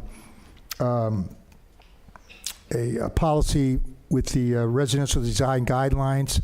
This is a unique property. It's really a commercial building that's in a residential area, and so some of the requirements I think require a little bit of allowance for other things. Plus, the intent of this policy is that we honor our architectural historical styles, and Victorian is not one of them. That's why it states what it states. So, ours are obviously craftsman style, Mediterranean style. Those are the two prominent ones. And as long as it sounds like the applicant is going to be presenting a craftsman style, so I think that is supported by the commission. Mr. Chair, could I offer one other thing? Because I think this is Go ahead. really important, and we obviously, we cherish this theater too, so we want to set ourselves up as a commission and a staff into the future for these types of deviations, because this is such a unique property. We don't want to set a precedent for something. So I would offer some additional findings for the commission to consider, that this falls under 1758 design review. You do have a section there that talks about deviations that better serve the overall design guidelines of 1758-010. There's findings in there. So I think I would suggest perhaps the commission might consider a finding that this deviation better serves those. And the one specifically that is enumerated in those design guidelines has to do with preserving the city's intimate and human scale and complements. I think what we heard in the testimony today is that given the structural loads that are needed to protect the safety of someone perhaps my size running into this fence, that using the metal creates an ability to have a smaller scale versus a big heavy wood fence that we needed. So I would offer maybe that's how, showing our work in the future to future us, this is how we got here on this unique property. Yeah, and I think the guidelines, what they want to promote are open, transparent fences in the front. We don't want a walled off community, and I think they have the requirement here of providing a structural fence that's going to provide the support for large people like Brandon, and so it's true. I said it. I started it. It's a finding. It's in the record now. Yeah, it's official. It's okay. So that I think there's that, and that. Thanks for pointing that out. That's a finding that staff can put in this for the decision, support the decision, and then as I understand it, you're planning on coming back at a later date to present some colors. So we'll and I think that's in the condition. It says that. Isn't that correct? Is that what your intent there was, Evan? I'm sorry, I was taking notes. I think the color of the fence, though. So the fence material. Oh, the fence. They were talking about the paint earlier of the building. Right. So the 35 refers to the fence or the building? 35 refers to all colors and materials of the site. So that was intended to refer to the building. So it covers. Okay. Yeah. All right. And they're going to present. They're going to work with staff basically to present colors, paint colors, which are supported by the guidelines in the. Yes. What I heard today, though, was that the building color change would come back to the planning commission. That's what the applicant seemed to. Okay. I think it's worthwhile just leaving this condition on, though. However, now that we have an addition that's going on the building, so the addition would paint it to match the existing. So this still is an applicable condition, I believe. Right. Okay. I agree. Thank you. Okay. And then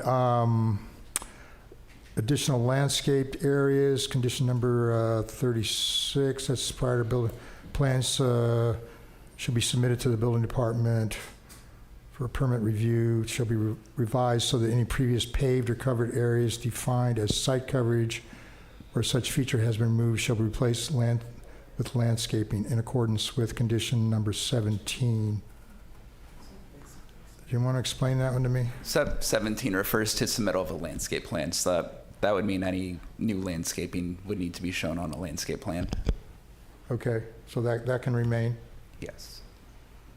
And site coverage, that's condition, well, we talked about that. That's just referring to The only thing I wanted to bring up about that, is that regarding the material to be used on the ramps? No, 37 refers to the no All right, no okay, net let's go, increase. yeah, all right, let's move on down then. So we've got 36, so 37 is the site coverage reduction prior to building permit issuance. The plan submitted to building division for review to reduce the amount of site coverage to comply with the maximum amount of site coverage authorized in condition 1. And condition 1 states, That's the variance authorization. So that just refers to no net increase over the existing condition. So it's the Okay. 249 square foot reduction over in. all right, what's so which of these conditions deals with the request from the applicant to use concrete on the ramps as opposed to pavers? That's 29. 29. And it is my feeling that I would follow the lead of the architect. The architect is recommending the concrete. This is going to be a highly trafficked area. It's also got to meet ADA requirements. My experience with paver has been what the architect says. They settle over time. They're rough. People get a lot of excess friction on their feet, so there's a lot of issues about traffic. I think I'm in the feeling that the architect's recommendation for a scored concrete is a much better solution to meet the requirements. Do the commissioners have any discussion about that? Okay, so that condition would be changed appropriately to reflect that by the commission. And that concludes my comments, and I think we've covered all the conditions and the commissioners. Mr. Chair, could I ask for clarification, since you were going through those so well? Thank you, condition by condition. I did hear some conversation among some of the commissioners about a desire to screen the, mechanical and plumbing equipment. That is something you could add as a condition. And just as a side note, I do want to just offer for those, that is one of the things we've talked about through the Design Traditions project, and the draft language we've been working on includes that as like part of the design review in the future, because that is something we've been dealing with. But on this one specifically, if you wanted to, you could. I mean, we heard from the applicant that's something they want to do. But I did hear a couple of the commissioners. So it's up to you if you want to decide to add that as a condition. There's nothing on the plan right now that specifically addresses that. That's correct. So I would just add a special condition that, pardon? Fire service connection. It's the fire service connection. It's the sprinkler. It's the sprinkler manifold, what it is. And then in front of that, there's the water service. But the sprinkler manifold is the one that's really sticking up. And so I think we'd add a special condition that the applicant present design to screen those utilities. Okay? With landscaping? It's your choice. It's your choice. You just provide some design to staff and work with staff to come up with effective and legal screening of those utilities. Yeah, well, I would add, we'll need to we've had a really good relationship with the fire department as of late of getting screening for these, so it'll just be in full compliance with all fire code. Okay, in full compliance with all fire code. Okay, and with that, I'll make a motion. The elevator location? The elevators, Evan, did we have anything on the this amended application regarding the site coverage for the elevators? I mean, how does I'm not familiar with what the applicant's proposing for the site, the elevators, but if the elevators are constructed over existing site coverage, there wouldn't be any increase in coverage over the existing condition. I think that this needs to be dealt with a future application. We can't really make a decision right now without seeing specific plans, the size of it, location. So it's just a lot of things that need to look at it, So, but that's something you can bring forward to the planning department in the future. So with that, I'll make a motion to support the resolution as presented by staff with the amendments to condition 28. Or actually, we're sticking with condition 28. Condition number 29. Do you need more language on that? Are you clear with what was stated as far as the site coverage? My notes, and maybe I'll just run it by you, were for 28, which is the Monteverdi landscape planner, just to summarize, would be to work with staff regarding the landscaping. 29, which is regarding the site coverage materials, and that was using pavers instead of asphalt. My note would just be to eliminate that condition and go with what's shown on the proposed plans. Number 30, for the building addition, is also just to eliminate that condition. Eliminate that, we'll delete that.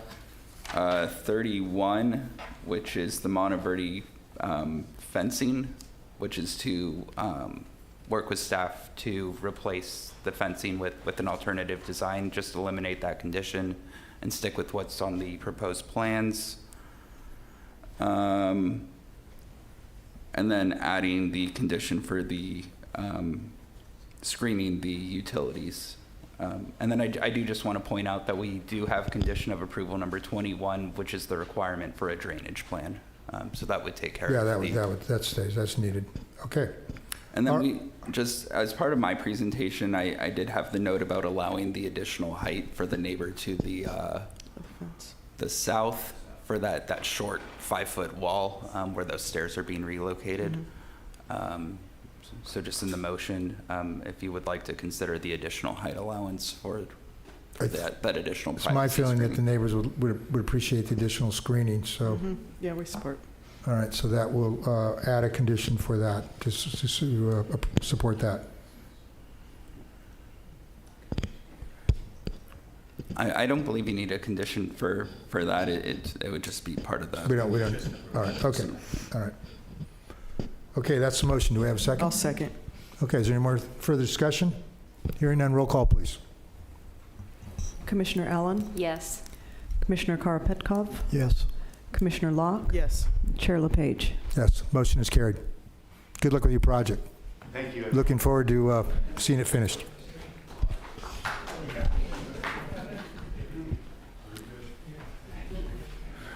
You guys want to keep rolling, or you want to? You good? Everybody good? Okay, we're gonna move on along.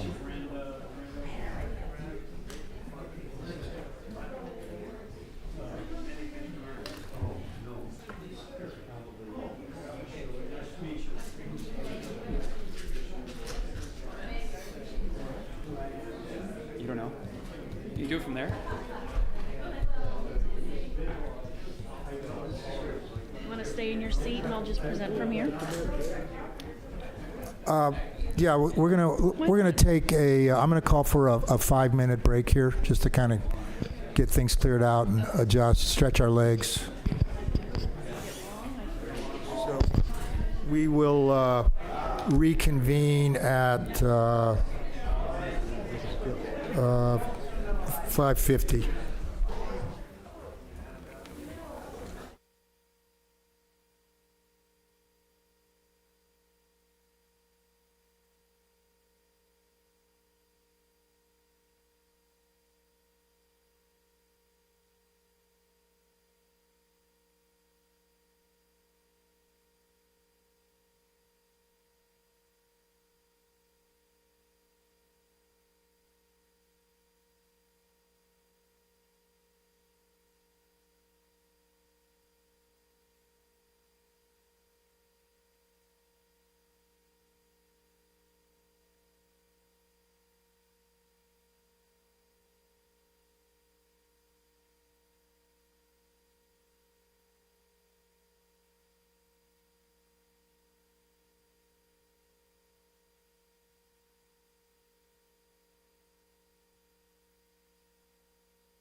Everyone, if you could start getting back to your seats, we're going to continue.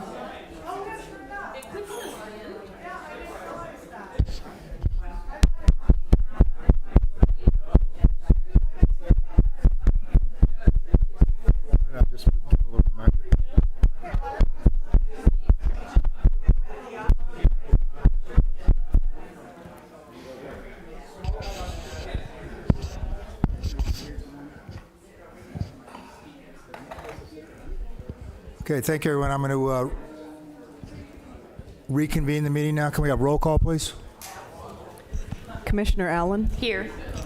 Commissioner Karpetkov? Here. Commissioner Locke? Here. Chair LePage? Here. Okay, the meeting is up and running again. So the next item on the public hearings tonight is a design study. This is DS 23-217, the Voris project. This is consideration of a Tract 1 design study for the construction of a 250 square foot detached garage in the front yard setback of the historic dollhouse, also known as Hansel and Gretel, located on Torres Street 5 North, east of 6th Avenue. Can we have the staff report, please? Well, thank you, Chair LePage, and good afternoon. So the next item on your agenda is a detached garage in the front yard setback of the historic Hansel and Gretel cottages. The project is located on Torres Street, 4 northeast of 6th Avenue. Hansel, which is the cottage sort of closer to the street and in the upper right corner, is also known as the Dollhouse. Both cottages were constructed by Hugh Comstock in the Tudor-style storybook architecture, and they were added to the local inventory in 2003. This is a list here of the character-defining features, and I just list them to show that any future additions should be compatible but differentiated from the original cottages. So back in 2018, the owners undertook a substantial remodel to the Gretel cottage, adding nearly 1,400 square feet. That does also include a basement level. At that time, a decomposed granite parking pad was created at the southwest corner of the lot, and the parking is screened behind a grape stake fence that currently operates as a driveway gate. The project site is 6,000 square feet. The applicants are proposing to replace the parking pad with a detached garage, and it would be located in front of the south addition to Gretel, which is outlined in the red dash. So in February, the project went before the Historic Resources Board. The board did adopt a resolution issuing a determination of consistency with the Secretary's standards. As part of their approval, they also did authorize the applicant to work with staff on minor changes to the roof form. So this is a comparison of those changes. On the left is what the Historic Resources Board originally saw. It has a 6 12 pitched roof. The applicant has changed it to a steeper 9 12 pitch, and then also made a slight adjustment to that projecting bay window that you see there on the right-hand side. So again, the existing condition is a parking pad in the front setback, and it would be replaced with a detached garage. The setback to the front property line would be 18 inches, and the garage is proposed to be 250 square feet in size. The design of the garage includes a front-facing gable. The roof material is proposed to be cedar shingles. The wall cladding would be a stone veneer to match the additions to Gretel. And then the garage door is proposed to be a wood carriage style. Just a look at the other elevations of the garage. You can see the stone throughout with some minor board and bat accents.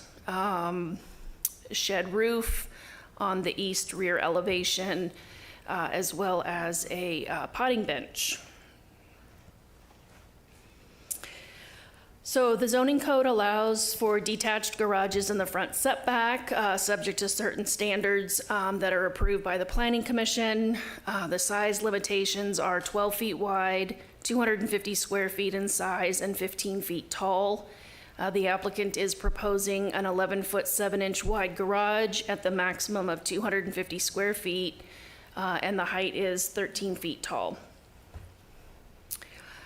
So I'm going to go through each of the standards that the Planning Commission considers when evaluating detached garages. So at least 50% of the right-of-way must be landscaped or preserved in a natural forested condition. On the left-hand side, you can see what the right-of-way looked like at the time of the 2018 remodel. It was entirely covered with asphalt. As part of the remodel, the applicant did introduce landscape planter areas. So of the approximate 1,200 square feet of right-of-way, 727 square feet has landscaping. So the project does meet this condition or this finding. Staff did include a special condition for the removal of the stone borders that are around the plantings, as well as the path lights which are in the right-of-way. The next finding is that the garage would not impact significant or moderately significant trees. The garage would be in very close proximity to a couple oak tree clusters. The applicant has received conditional approval from the Forestry Department to remove up to 3 spars to accommodate the garage. And so staff finds that the project meets this condition. The next finding is the free and safe movement of pedestrians and vehicles. Staff did not identify any potential safety issues with the placement of the garage. There is over 20 feet of public right-of-way before you enter the roadway on Torres. The next finding is that the garage is in scale with adjacent properties as well as the neighborhood context.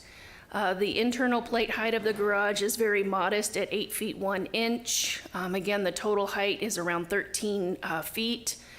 The garage is subordinate to Hansel, which is also a function of the natural topography, which allows the garage to sit below Hansel. And then it's also subordinate to the cottage to the south. The next finding is that the garage would add diversity to the streetscape. There are not any detached garages in the immediate vicinity, and so staff finds that the proposed project would add diversity within the neighborhood. So staff's recommendation is that the commission adopt a resolution approving the design study. That concludes my presentation. I'm happy to answer any questions. Are there questions for staff for the? Marnie, just a question, just curious, is the garage door offset or is it centered? It's a little offset. Okay, is there a reason for that? There are reasons for that, yes. Okay, all right. I'll let the architect explain. Okay. Any other questions for staff? Thank you, Marty. Would the applicant like to come forward at this time, make their presentation? Thank you, Marty. You let me do all the fun work. I'm Brian Congleton. I'm architect representing Mike and Bobby Voris, the owners of Hansel and Gretel. We've worked together on this project for 30 years, 32 years actually. And it's just amazing. You were able to see the property today. You know what we've done in our previous applications. First in 1993, the remodel of Hansel, where we added 10 inches by about 12 feet, and then made it to sleep 6 people at 250 some square feet. And then in 2018, doing the addition that you saw to Gretel, where we added 1,400 square feet around the back and then basically made it disappear.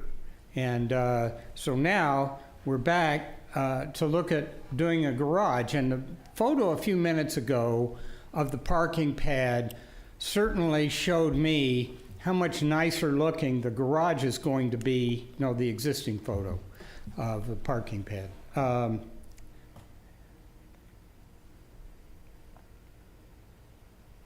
There. mean, I look at that and I think that is a naked problem in a nicely landscaped site with historic buildings. I honestly think the garage is going to look better in that location. And that's what we've tried to do, is to separate this from the two buildings, to be compatible with the buildings and definitely be subordinate with the buildings through the use of the darker colored stones and the muted paint colors. I do want to make one clarification. I've failed to let Marnie know that what we have proposed above the garage door is not wood shingle, as stated in the staff report, but stone. It's to be an entire stone facade. So if you would go to that elevation, just for clarification, thank you, that would be stone on the entire front. We started out, we got approval in 2018 to do a stone and board and batten combination on the additions to Gretel. And in the process of construction, we got approved and then put in stone full height. And you saw how much nicer that looks with the stone full height than it would have looked with the stone and board and bat. So we think that same thing applies on the garage.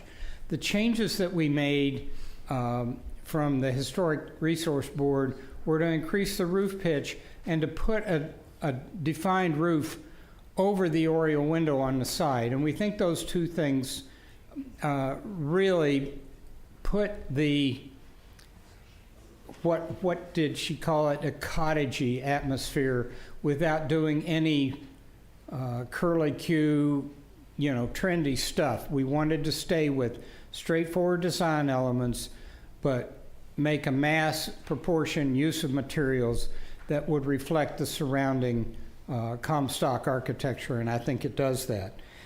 So there are a couple of items let me address. One is the offset door. There are several reasons for the offset door. One is that the structural engineer needs a shear wall next to the door to provide earthquake protection at the front of the garage. Second to that is that we feel like on a narrow garage, if you pull your car in towards one side, then you can open the driver's door to get out of it easily.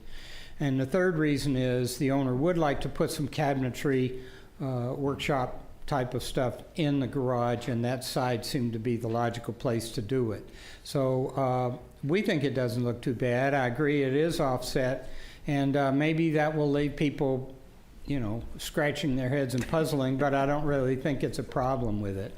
The other elements that we talked about and that are in the special conditions we talked about that we talked about on the site were the artificial grass. Did I use the right term? Good. Artificial grass. I said AstroTurf, and I really got my hand slapped for that. Artificial grass in the front yard area, and there are several reasons why we are asking you to seriously consider leaving that. The first is that we're going to reduce the size of that so that there's no artificial grass underneath the drip line of the trees, and I estimate that reduces the area about 20%. The second is it's behind the fence and the landscaping, and the third is that I think if you have a landscaped area with a small center area that a person can walk into and look at the flowers around, to me that kind of provides a focal point. The only other thing I will say, and I see that I'm very nearly out of time, have to do with the pavers at the street. And the Voris would very much like to keep those pavers. I explained the nature of the reasoning for not having stones in the street. But there is a positive aspect there too. One is that it retains the landscaping and the flower beds are slightly above the pavement. And the other one is that it prevents cars from driving over the landscaping and in that area, it would define the landscaping. So on their behalf, we plead to you that as part of this, if you will seriously consider retaining the artificial grass and allowing retention of the stones. And I'll answer any questions you may have. Are there any questions for the architect for this from the commission? None? Thank you, Brian. Thank you. At this time, I'm going to invite the public to come forward. Thank you very much, Mr. Chairman. I am the neighbour on the south side for northeast of 6th. I'd just like to say that our neighbours, the Borrises, are exceptional neighbours. They've done an incredible job with that project. It attracts an enormous amount of visitors from all over the world every day of the week. It's a great benefit to the city. Everything they've done with the house, which I'm sure you've already seen yourselves, they've done way and beyond what was requested by code. They love the property dearly, and if there's anybody who would be affected adversely by the situation of a new garage, it would be us. And we wholeheartedly support their application for the building of this, because we know that they will do it in the style that would be acceptable with the rest of the building. So I fully support their application. Thank you for your comments. Please come up to the mic. Thank you. Mr. Chairman and members of the commission, my name is Catherine Gualtieri. I was privileged to serve on the Historic Resources Board when this project, the additions to Gretel, were made in 2018. I had not seen the result of that project, but was able to visit the site thanks to the Voris's invitation and marvel at what has been accomplished there for the city of Carmel in particular. And on this 100th anniversary of Hugh Comstock's creation of Hansel, I think the detached garage will add to the quality of the site, and I fully support it. Thank you. Thank you for your comments. Is there anyone else in the audience who'd like to come forward? Come on up, Neil.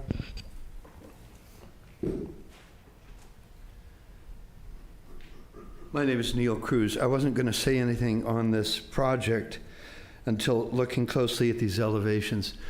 Carmel Preservation Association, we're trying to figure out how do we make Carmel what it has always been. All these homes that were built by people for themselves, they weren't built with an architect in mind and a certain symmetry and certain precision and so on. The offset of that garage door, the oriel window coming off the side, I would like to bet that as soon as, not too long after this is done, people will think that that was built 60 years ago as part of Carmel in its original history.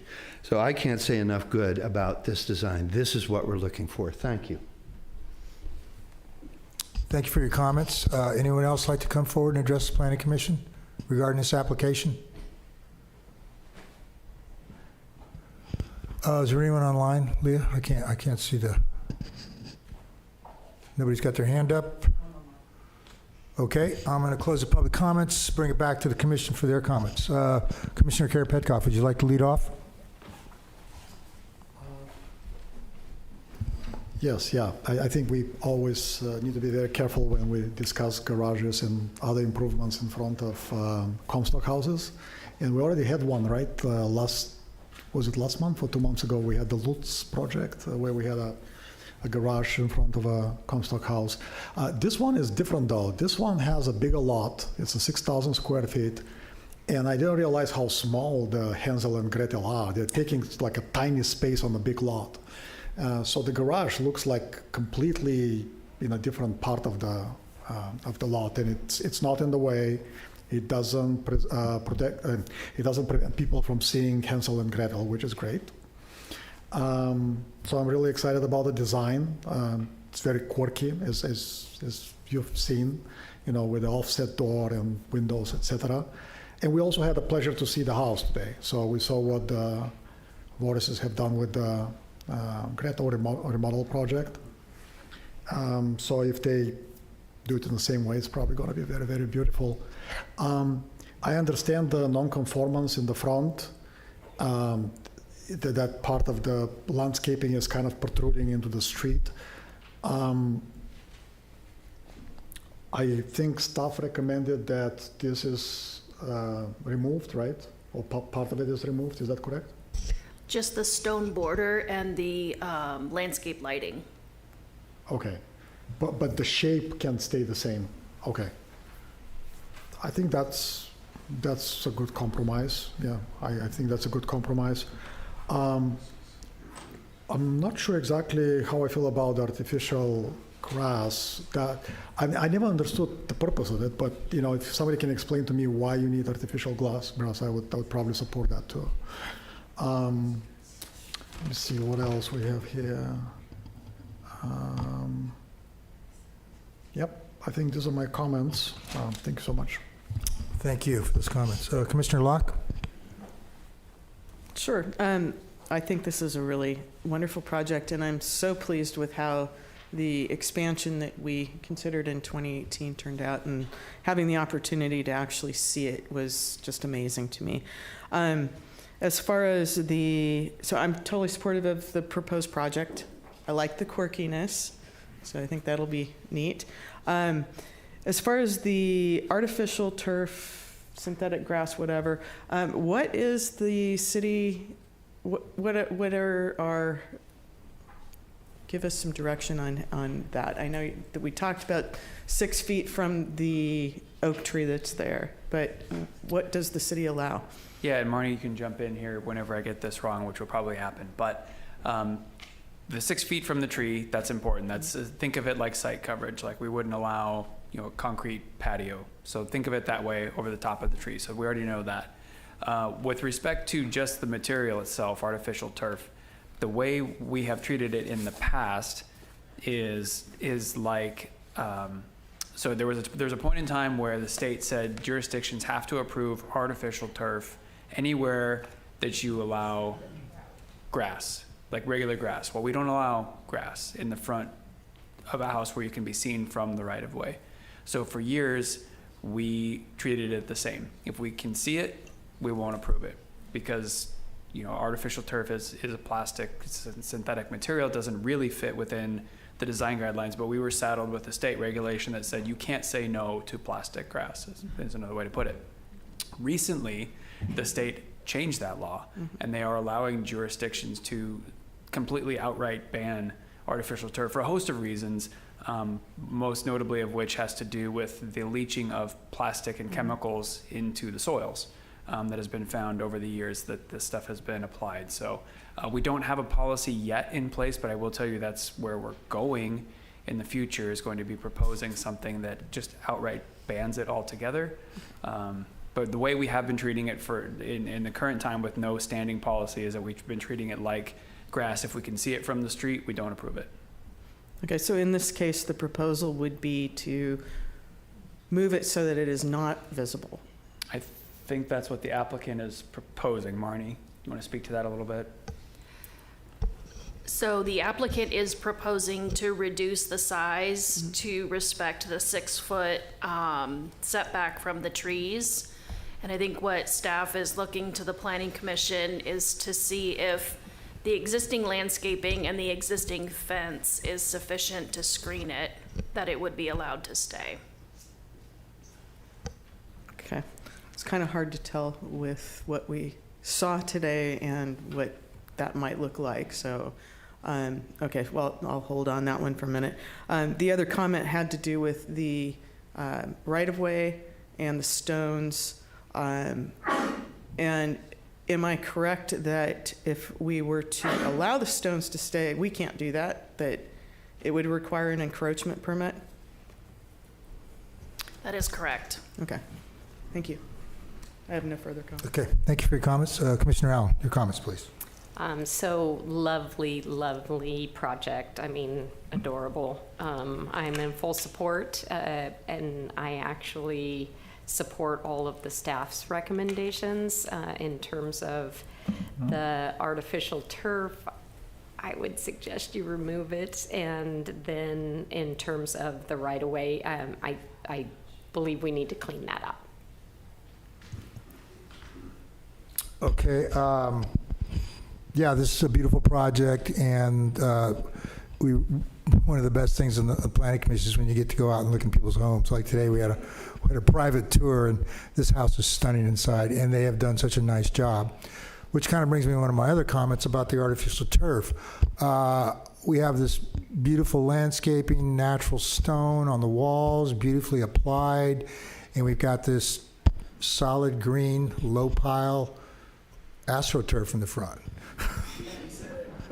and you know, I mean, I've looked at a lot of our artificial turf, and this really is not a good artificial turf. It's all the same color, it's short. There's much better examples of artificial turf where they have actually brown in it that looks like grass normally looks, and longer fetch to it and so forth.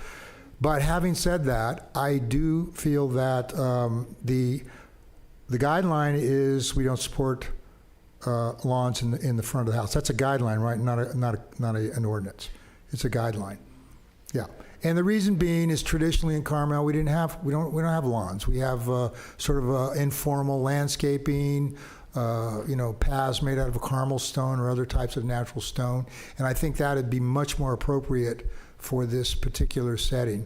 And the fence is an open design, I believe. It's grape stake fence, so you're going to see it in the front there. So I think the finding needs to be made that the artificial turf should be removed. And with regards to the encroachments, if they want to maintain those, and there should be a condition that they have to file for a encroachment permit with the city, and that's approved at the council level, not at the planning commission level, is my understanding. Correct? For a permanent encroachment, that would be correct. Yeah. And this would be a permanent encroachment because those are little stone, they're like little short retaining walls. That's right. They put the stone vertically and doubled it up, which was really clever, and it looks nice. And I don't find anything inappropriate out there, but we do have policies about the right-of-way, and there again, we're trying to maintain an informal right-of-way.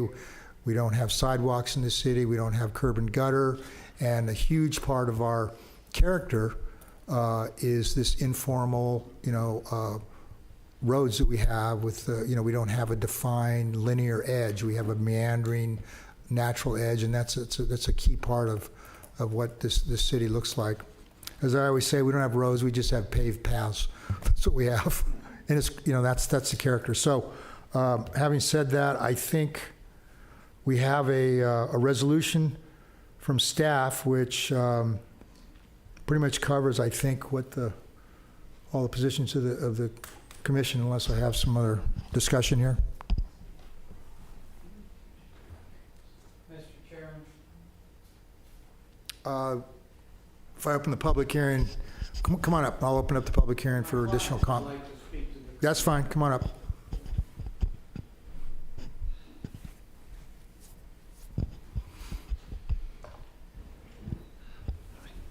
My name is Bobby Voris. I'm the owner of the property, and I'm very unaccustomed to public speaking, but I feel really strongly about these houses.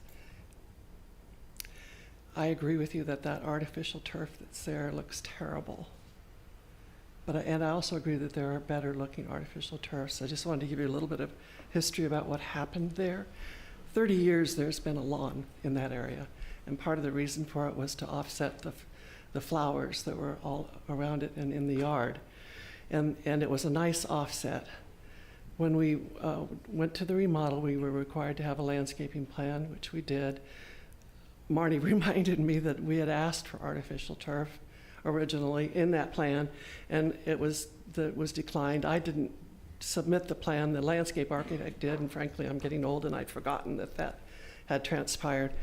At any rate, so being good citizens, we planted wild native meadow grass in that area as part of the landscape plan, and number one, it looked terrible. It was probably about 8 to 10 inches long. It just didn't go with the cottagey look at all, and then it died. Right, the whole center of this native grass just died. We couldn't figure out why. Our landscaper is a real professional, and he took soil samples. He couldn't figure out why it died either. At any rate, so the upshot of it was I hired a man who installed artificial turf. He put in the permit to do so, and then he proceeded to install it without the permit. Mike and I were appalled when we saw what he had done, and so I insisted that he go back to Marnie and explain, number one, that he was the one that had done that without the permit. And so we had the permit in, and we had the artificial turf that was there. A compromise for me that I personally would love would be to be able to find a better artificial turf that looks more realistic. You're right, it's all monochromatic. It's very short. It doesn't have any like tufts in it. I don't know where this product came from, but at any rate, it's the one good thing about it is it's a non-water issue. We're not having to water it. And I think if the artificial turf itself were to look more natural, it would still be in the vein of what had been there for 30 years. And that the little fence that we've got out front with vines growing on it and with the new garage, if you're standing on the street, you'd never see that area. Now, if you come up to the gate, yes, you're going to see it. So that's just, I just had to say what I felt about the houses that I love. Thank you. Is there anyone else in the public that would like to make a comment to the Planning Commission about this application? Okay, seeing none online or in the chambers, I'm going to close the public hearing again, open it back up to the Planning Commission for discussion. Well, I can't make a finding to support the lawn in the front, and it's not just because it's artificial turf. It's because the guideline doesn't support lawns in the front yard. So I don't see any way to make a finding here or to make a discretionary decision to allow that. The only way that I could is if that was permitted. Is there a history of that lawn being permitted on a previous landscape plan, that artificial turf? That I'm not sure. It seems to me if it was permitted, then it could be changed or whatever, as long as it wasn't expanded. And what they're proposing to do is make it smaller. So if that is the case, that it was on a previous landscape plan that was approved, even if it was approved under the mandate from the state, then I think that shouldn't be undermined at this point. Well, I think, Marnie, and correct me if I'm wrong, and thank you to Mrs. Forrest for that testimony. I think that the current artificial turf was not permitted. Is that correct, Marnie? Right. So I think, Mr. Chair, what you're asking is the sort of, we'll call it historic grass that was there. It sounds like we heard that maybe 30 years ago, for a 30-year period, there was like grass up front. You're asking if that grass was approved somewhere along the lines in a landscape plan? Yeah, I'm just saying if there was an approved landscape plan that had the grass, then that I think the applicant would have the right to change that, or in a way that still maintained the didn't increase the nonconformity, so to speak. Although this isn't quite that language isn't quite correct here, but. So that would be a way for me to make a finding to support what's there. But so I'm asking if there was a legal approved landscape plan that had the grass. So we can confirm that the artificial turf that's there right now definitely did not have a permit. I don't think we can confirm that grass was ever approved or disapproved up front. We don't have any history of that. Well, if that's the case, then I can't make a finding to support the grass or artificial turf in the front yard because the guidelines specifically state that is discouraged. So what are the feelings of the rest of the commission? I agree. Yeah, I would say that I would like to approve with the staff recommendations and go with removal of the turf, even though I understand why she wants it. I just don't think that there's any basis that we can stand to approve that. And Commissioner Karapetkoff, you have any comments regarding that? I would like to to remove it if possible. I noticed lilies grow very well on that site. I look around and there were lilies everywhere, and they seem to be thriving there, so maybe just plant some of them. They seem to be resistant. But whatever low maintenance plant is there is going to look better than the artificial turf. My initial kind of assumption was that they're using this space for something, maybe to play some particular game or something. I wasn't sure why this is necessary there, but it doesn't seem to be the case. So it's just really a question of kind of maintaining this area, not working too much on it, not spending too much money on it, but basically making sure that it's covered with something. And then I would recommend just planting some resistant plants in this area. Well, it sounds like you're not in support of the a lawn or artificial turf, and that there's options for as far as other types of landscaping. And I do appreciate the challenge it is trying to find something that's going to grow in our kind of unique climate, because it really is. It is challenging sometimes to find something that will flourish. So having said that, do we have a motion for the resolution as presented by staff? Yes, I move the resolution provided by staff approving design study DS 23-217 for Voris for the construction of a 250 square foot detached garage in the front yard setback of the historic Hansel and Gretel cottages located on Torres 4 northeast of 6th, including the conditions that were attached in the resolution. I can second that. Okay, the motion's been made and seconded to approve the resolution as presented by staff. Any more discussion? Hearing none, roll call, please. Commissioner Allen? Yes. Commissioner Karpetkov? Yes. Commissioner Locke? Yes. Chair LePage? Yes, motion is carried. Thank you.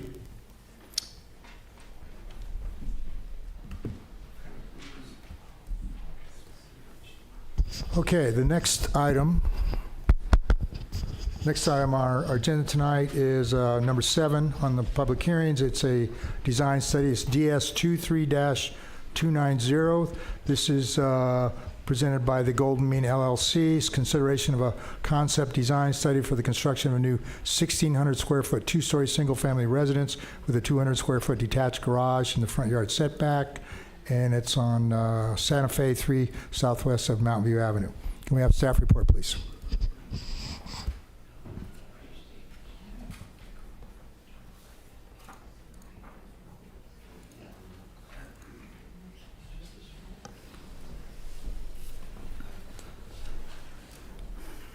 All right, thank you, Chair. So the subject site is a 4,000 square foot lot that's currently vacant. At the January 24th special meeting, the Planning Commission considered a concept design study and continued the hearing with direction to the applicant. The primary direction received was to reduce the vertical massing of the structure. The applicant has submitted a revised design. There has been no change to the total square footages proposed. However, you can see that the building has been flipped on the long axis. So the top is the previously proposed configuration. The bottom is the new proposal. The garage has been moved from the north side to the south side, and then the building has been flipped as well. But all square footages of the building has been maintained, but the site coverage has been reduced as well. So in changing the design or the site plan layout, the tree removal plan has been reverted back to the October 2023 Forest and Beach Commission approval. So if you might recall, the project was going to have to go back to Forest and Beach Commission for additional consideration of some trees that had not been considered for removal. Under this current Forest and Beach Commission approval, it is approved with the condition that no trees are to be removed until a tree removal or until the Planning Commission approval and a building permit has been issued. and that is to ensure that trees are not prematurely cut. So the way that the forestry department has been managing tree removal permits is that we want to make sure that trees are being maintained for as long as they can, and if and not being cut unnecessarily. So, for example, if just for an example, if the Planning Commission is not supportive of the driveway in this location, these trees could remain, but if they were to issue, if the forestry department were to issue the tree removal permit and the trees were to go now, the trees may have been removed unnecessarily. So the forestry department is waiting for final approval of the project as well as building permit issuance to issue the tree removal permit to ensure that, you know, only trees that are necessary for removal are removed from the site. The Forest and Beach Commission approval does require the planting of one upper canopy tree on site as well as one upper canopy tree in the right-of-way, and showing those locations on the site plan and associated landscape plan has been included as draft condition of approval number 2. So at the previous concept hearing, there were some concerns raised regarding privacy from the neighbor to the south. So here we have the bottom was the previously proposed south elevation. The top is the new proposal, as well as the new proposed site plan. These stars where the windows are correspond to the stars on the proposed site plan, or approximate locations as best as I could cite them. And then this is the outline of the adjacent residence. So you'll see the differences that all the windows on the lower floor have been removed, with the exception of a sliding door in the garage, which is primarily screened by a proposed 6-foot tall fence. And then on the second floor, we have 2 windows here. That is this orange star and the blue star, and then a one window and a stairway. You also received a letter, a late correspondence regarding some privacy concerns regarding this balcony. And you can see on the site plan, that letter was received from the neighbor to the west, who's along the rear property line. And this is the location of the balcony on the site plan, so it's approximately at the midpoint. So in respect to the overall changes, in terms of the reduction in the vertical massing, the top elevation is the new building, or the new elevation, and the bottom is the elevation that was previously considered. This is the overlay of the 2 figures. The orange in the background would be the previously considered, and then the more colored, the brighter one is the new elevation. So anywhere you're seeing orange, that's the old building. So you can see that this roof has been pulled away from the south elevation, as well as the building height lowered. The applicant has also reduced the finished floor level and sunk the building down into the grade in an effort to reduce the overall building mass. And then in your packet, the applicant also provided a point-by-point list of the specific changes made to the project plans. And with that, staff's recommending that the commission adopt a concept design study as shown on the screen. And that concludes my presentation. I'm happy to answer any questions. Are there questions for staff from the commission? No questions? All right, thank you, Evan. Okay, would the applicant like to come forward? Are you representing the applicant, Tony? Yes, sir. Huh? Yes, sir. Okay. I'm not an architect, in case anyone wonders. We know that. If you've seen me draw, you'd really know why. Good evening, Mr. Chair, members of the commission, Anthony Lombardo. The applicant sought my assistance after your last hearing in complying with your direction in terms of revising the design. We went over the residential design guidelines, requirements for neighborhood character, compatibility, and that's what resulted in what I think are 16 alterations in the design that you saw last time, including flipping the house, as staff mentioned. Just make two brief comments and turn it over to Alan to describe those to you. This parcel, as you saw from your field trip, is not what you see in the plans. The parcel is screened by significant mature trees, a dense tree canopy, most of which will remain after the structure is built, especially between on the south side with the neighbor to the south. So the neighbor on the south will never see the southerly elevation of this building because of that tree screening. Secondly, something to keep in mind, and this happens almost continually with older homes in Carmel that are either demolished or added onto, there's nothing that prohibits this owner, the current owner to the south, or future owner from remodeling or adding onto this house. There's no legal or planning restrictions, so it's of course quite likely that the house on the south at some point will become larger. So what you see there today is not ultimately the size that property could be in the future. So with that, I turn it over to Alan to describe all that he did to comply with your suggestions. Thank you.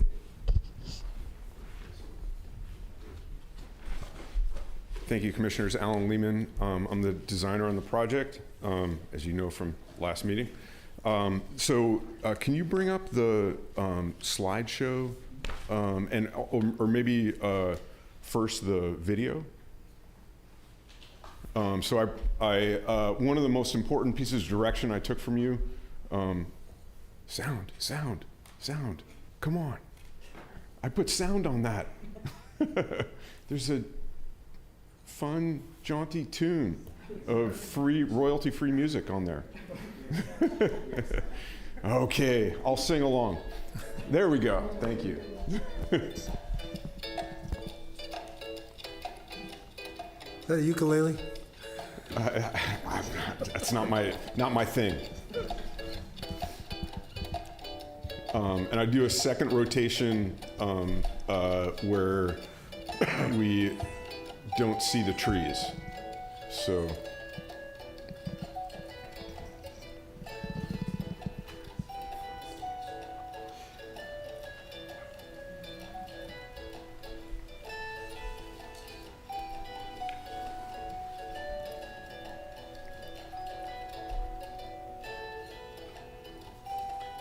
Oh, what happened?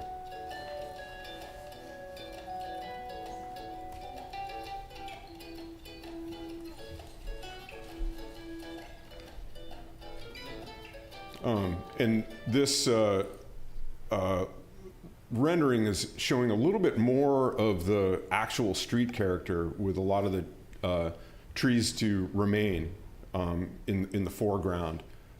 As you could see from the street, how obscured, if we're standing at the street, how obscured that the story poles are through the dense quantity of trees there. But I wanted to, and maybe could you bring up that other slideshow? Really sought to address your concerns regarding the height and overall massing of the house, and tried to drop that, and as some of those points I put in those notes, dropping the overall floor level, just taking the building and sinking it down a foot. So now the back of the house comes out right at grade. The front of the house is sunk down, so we will drop down some stairs to get into the house, but it does serve to just drop the overall mass of the building. The first floor plate height was reduced. The second floor plate height was also dropped down to what I felt were absolute minimums to avoid crowding the spaces too much or having unusable spaces where critical areas where cabinetry or mirrors might need to be.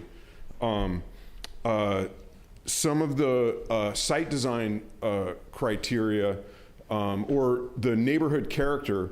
What I tried to show in this study was some of the immediate massing of neighboring houses.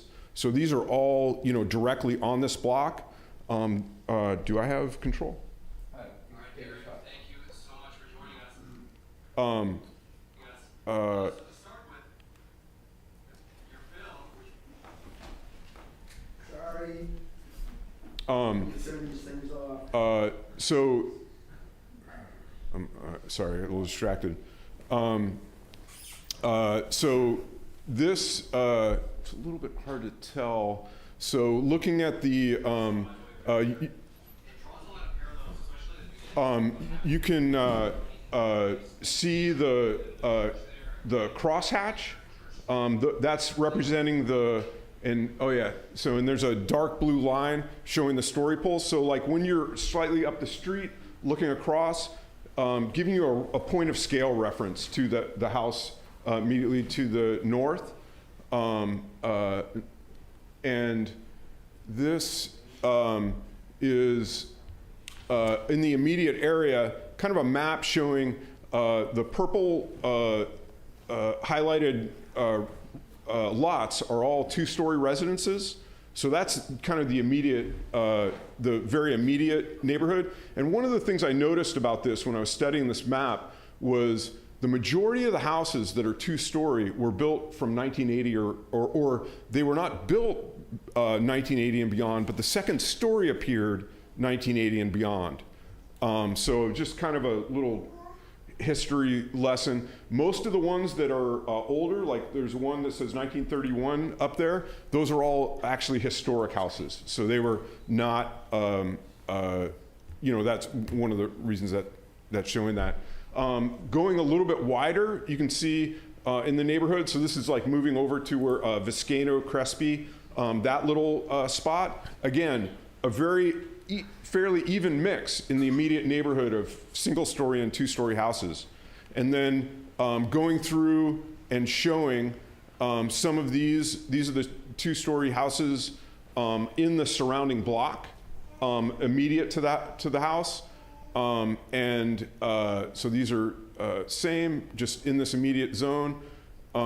This is another slide just showing how that the line of the adjacent house and the relationship to the new project for scale reference. Kind of a shot showing that the density of trees on site, the density of trees looking towards the south neighbor. It's hard to see your house through that that nest of trees, and those are largely all to remain on the south side of the property. Again, the street view, the density of trees there, and then showing the that rendering again. I'll go through this real quickly. I went to the greater Carmel area and looked at street view massing. Is what I was kind of studying, and just randomly taking shots of houses that are very close to the street and their general massing, and trying to establish whether this house was in character with the greater neighborhood of Carmel, and I feel like it is very much in character or a lot more sedate than a lot of these projects that kind of more loom over or are very massive to the street. So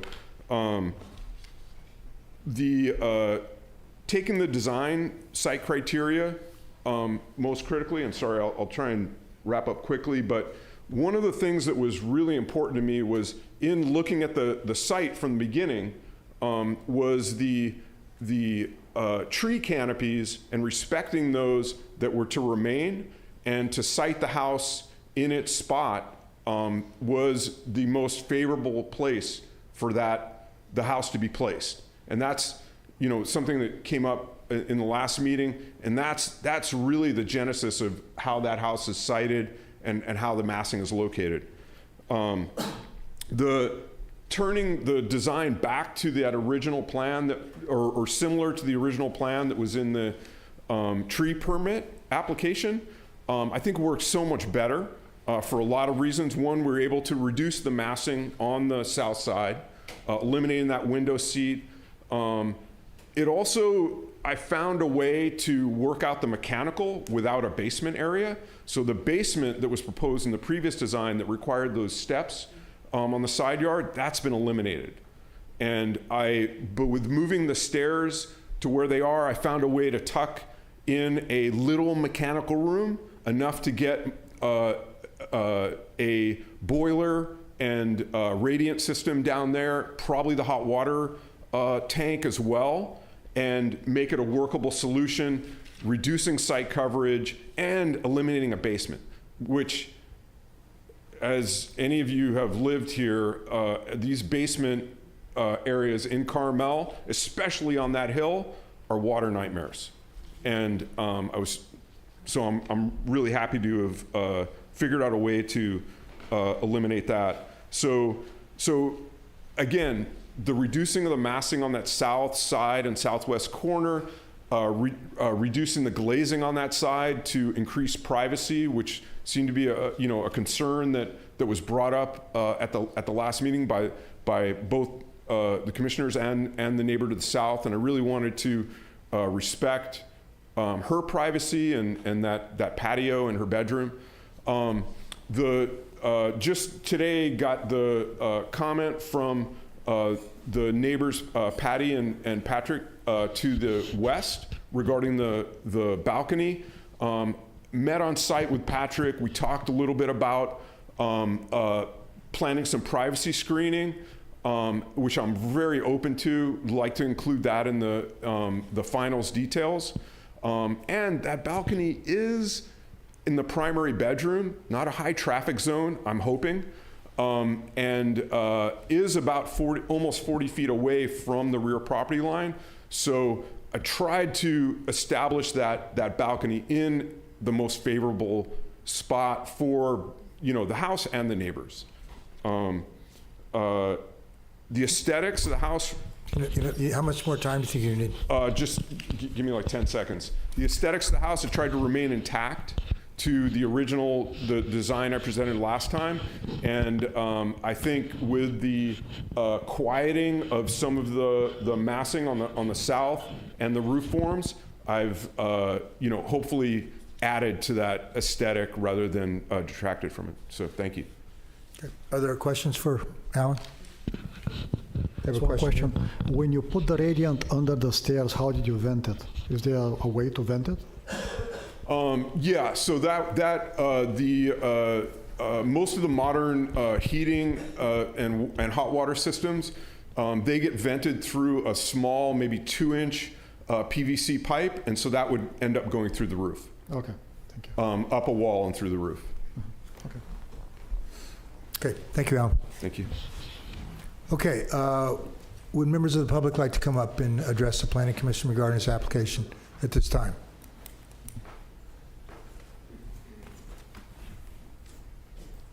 Hi, my name is Kelly Francis. I'm the owner of the house immediately to the south and live there full-time with Charlie Hightower. The house has been in my family for 3 generations, and my aunt and grandmothers and cousins lived across the street and next door and so on. So, as you know, I'm hoping that it's okay to just read the letter that I submitted. I had submitted one on January 22nd prior to our first hearing, and that sort of had general concerns. It's more detailed, and then this is one that you should have received as well. But I think in the interest of expediency, it might be more organized just to read it. Go ahead, please. Okay, thank you. So given the new staff report, the complexity of issues concerning 2-story houses, ADUs, and related issues, and the attractive design of the proposed house from the street view renderings, we are inclined to simply defer to the Planning Department and to the Commission at this point. However, for example, we don't really understand the gable changes, numbers 3 and 4 on his list of 12 items that he changed. And nor do we completely understand why the elimination of various features on the south side was deemed necessary to ensure privacy and reduce massing of or height of proposed residence. And this resulted in a newly proposed completely flat two-story wall facing our house to the south. Hopefully this flat new southern wall, which you can see, by the way, because it's 2 stories, from the front bedroom and the patio, will be somewhat hidden by trees and tree foliage, and then a proposed 6-foot fence, plus I guess a trellis might be sufficient. I had said 8 foot at one time. Also, while many of us were hoping for a lower overall height profile, I did gain some understanding about the current design choices after talking to Mr. Lehman. However, I do not understand them well enough to explain them to any neighbors, thus the deference to others more experienced with design options. In addition, neighbors also expressed, and we join in, the following concerns: drainage plans that are specific to this area. This came from across the street where there's springs underneath houses. Apparently, I just learned there is one on our side as well. I don't think that's an issue. And always, as always, the sheer mass and height of the proposed residence, plus garage, plus ADU, particularly in this neighborhood that is largely comprised, at least on our block, and I believe the block over, but I haven't looked at the full rent. I haven't done the kind of mapping that Mr. Lehman did, but it's largely comprised of 1-story smaller houses. So please note that overall our intent is simply to be fair to the developer's desires in building the spec house, while also honoring individual privacy concerns, the neighborhood character, and present and future design guidelines. All of the above were discussed briefly with Mr. Lehman on Monday, March 11th, so just a couple of days ago. Finally, our deference to the Planning Commission concerning this proposed 2-story residence on one narrow lot in this neighborhood strongly relies on the assumption that the owner of the adjacent greenhouse to the north will simply rebuild that house on its existing footprint, which he's indicated he likely will do, and I understand that's his intent currently, and that it will be somewhat hidden from the street. And it was hidden completely almost from the street prior to his raising or removing the foliage. Well, we realize that the fate of the greenhouse and the 2 lots it lies on is not part of the current matter before the Planning Commission. Many of us strongly believe that this neighborhood can only accommodate, at most, 1 more highly visible 2-story residence. There are 2 on the block that I'm aware of. We believe that this desire is consistent with both the current and planned design guidelines. So, thank you for your efforts in this regard. I really appreciate it. Thank you for your comments. Thank you. Okay, would anybody else like to come forward and speak to the commission? Come on up, Patrick. Thank you. Patrick Terry, I'm on the west side, so in the backyard. And my issue and my wife's issue was with the balcony. However, I did get to speak to Alan today, and he's agreed to work with me on some plantings on the fence line, which I didn't see prior to this, so that was really my concern. But if we can formalize that somehow in this meeting, that he and I can work together on the plantings, then I'm good with the balcony. Okay. Okay? Thank you for your comments.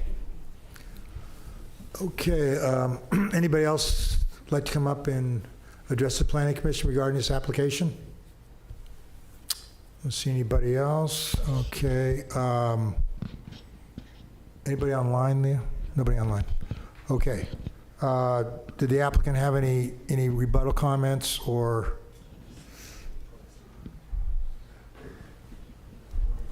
Sure.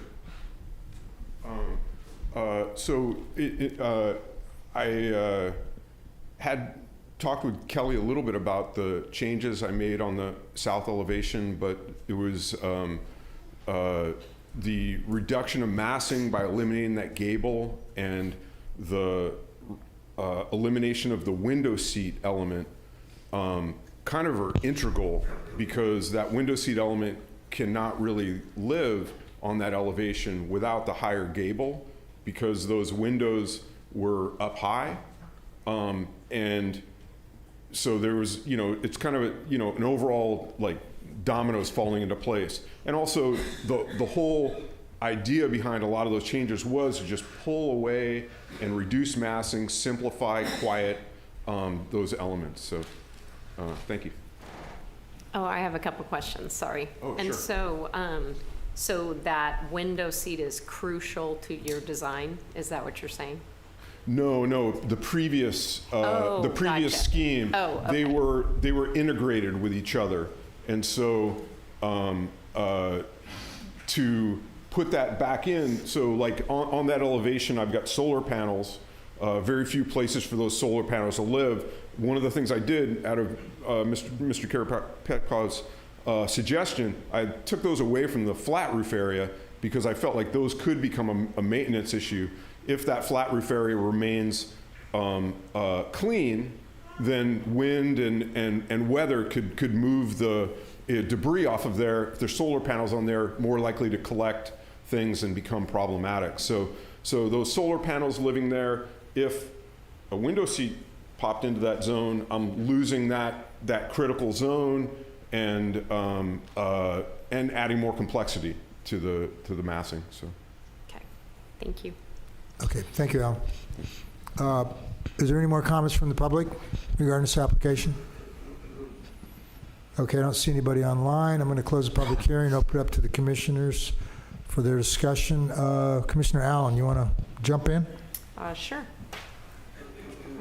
So I think it's better. I couldn't tell from, I tried seeing like where we, with the flip of the design, did we impact more trees or less trees? And I couldn't tell that. But couple things. I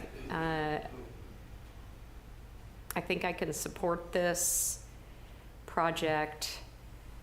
Swiss coffee, for me, I've used it in my home before and it's basically white.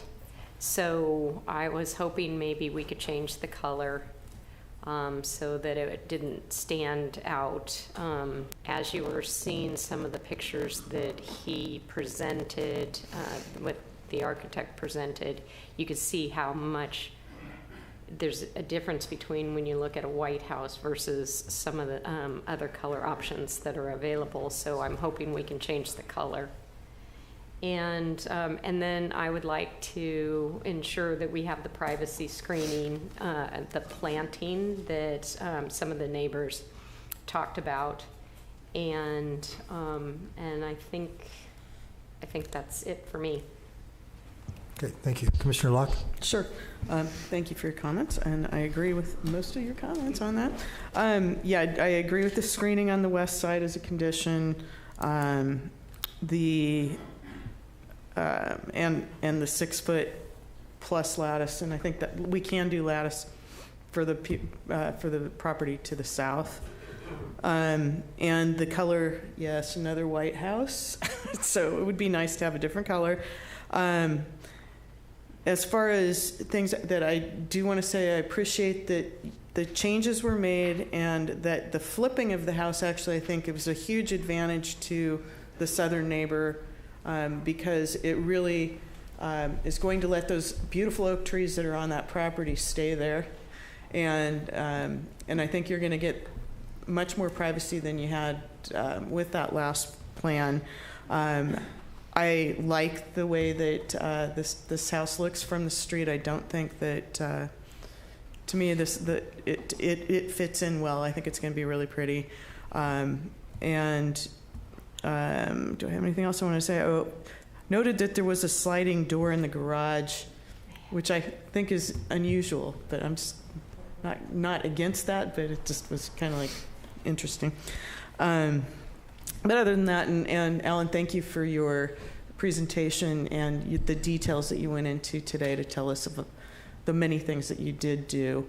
And I think that with the screening, I think that this property will be just fine. So thank you. Thank you, Commissioner Locke. Commissioner Karapetkov. Yeah, thank you. Wonderful presentation. Thank you. I appreciate the comments, and I think Alan is very excited about this project, which is great. So I think moving the garage to the other side, basically from north to south, improved the kind of the look and feel. Because in the majority of the cases, we will be coming down the street from the downtown, and in the previous design, you would see first the garage and then kind of the entry of the house after that, and I didn't like the feel of that. Now that the garage is on the south side, it's much more inviting. The garage is less prominent, and I think the mass in general has been reduced substantially. At least that was my feeling looking at the story poles today. Also, the south wall was moved about 2 feet away from the property line, so that's another improvement that I appreciate. So in general, I'm not concerned about the mass anymore. I used to be concerned. Last time we had this discussion, I was concerned about the mass in the front, but now it looks much better. And the balcony in the back, I think, will be hidden from the western neighbor, not just by the trees, but also by this EDU that we don't have on a lot of the drawings. So that should work fine. What I don't really like is the straight wall on the south side. It's really, you basically have the kitchen, and then you have a bathroom on top with 2 small windows, but it's like it's a straight wall with no interruption. If it's covered by vegetation, it's fine. It's not visible from the street, obviously.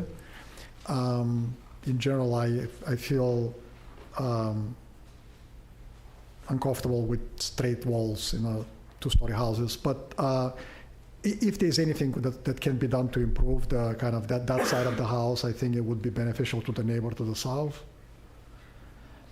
And I think that's it. And I got my answer about the radiant heating under the floor. I think that's a big improvement to be able to put it in there.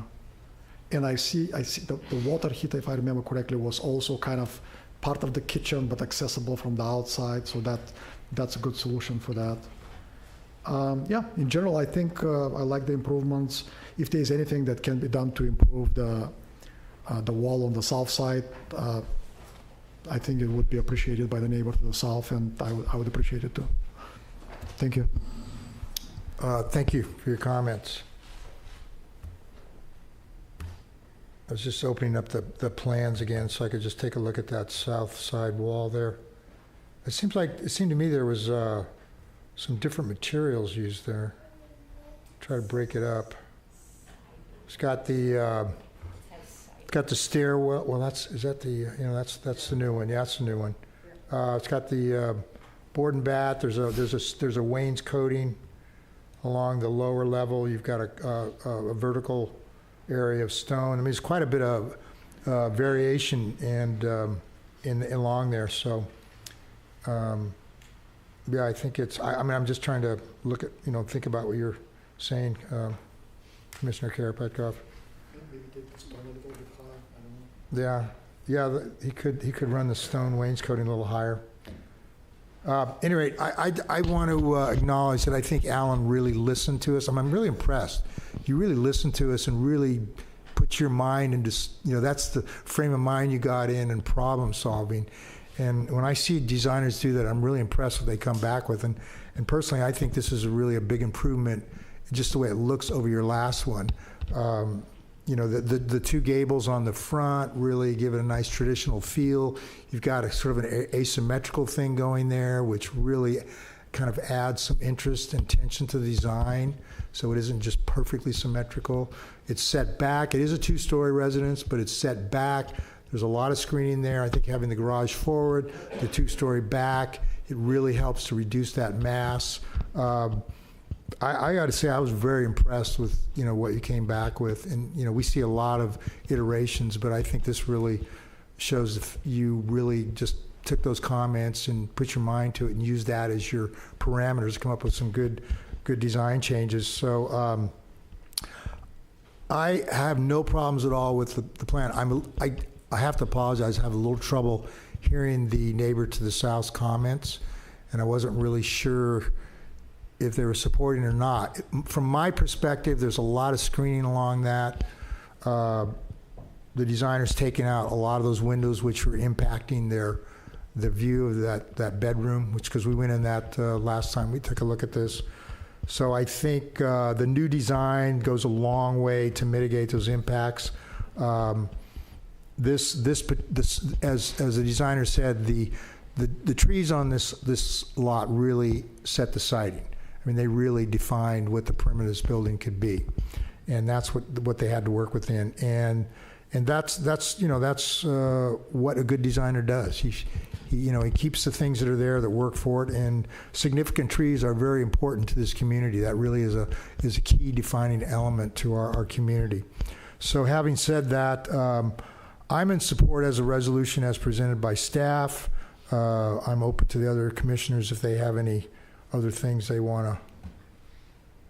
I'd like to add the privacy screening, landscaping, or planting. Yeah, we could add a condition that they provide a have they provided a landscape plan yet? They haven't, have they?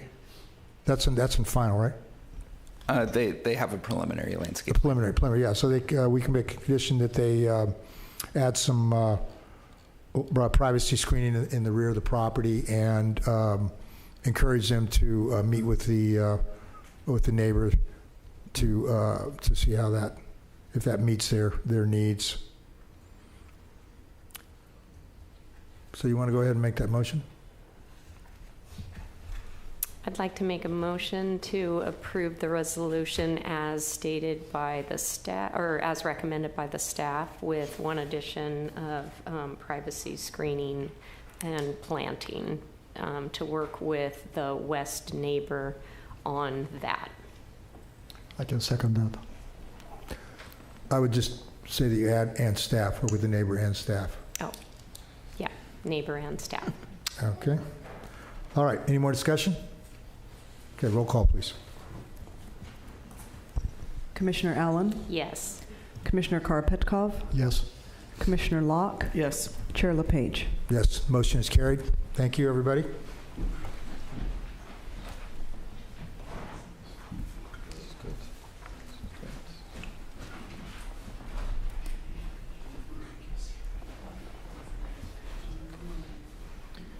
Okay, that brings us to item number 7 on the public hearings. This is also a design study. This is DS 23-208, the Hunter Projects, consideration of a concept design study for the construction of a 1,600 square foot, one-story single-family residence and a 200 square foot detached garage on a vacant lot located on Casanova Street, 2 northwest of 13th Avenue.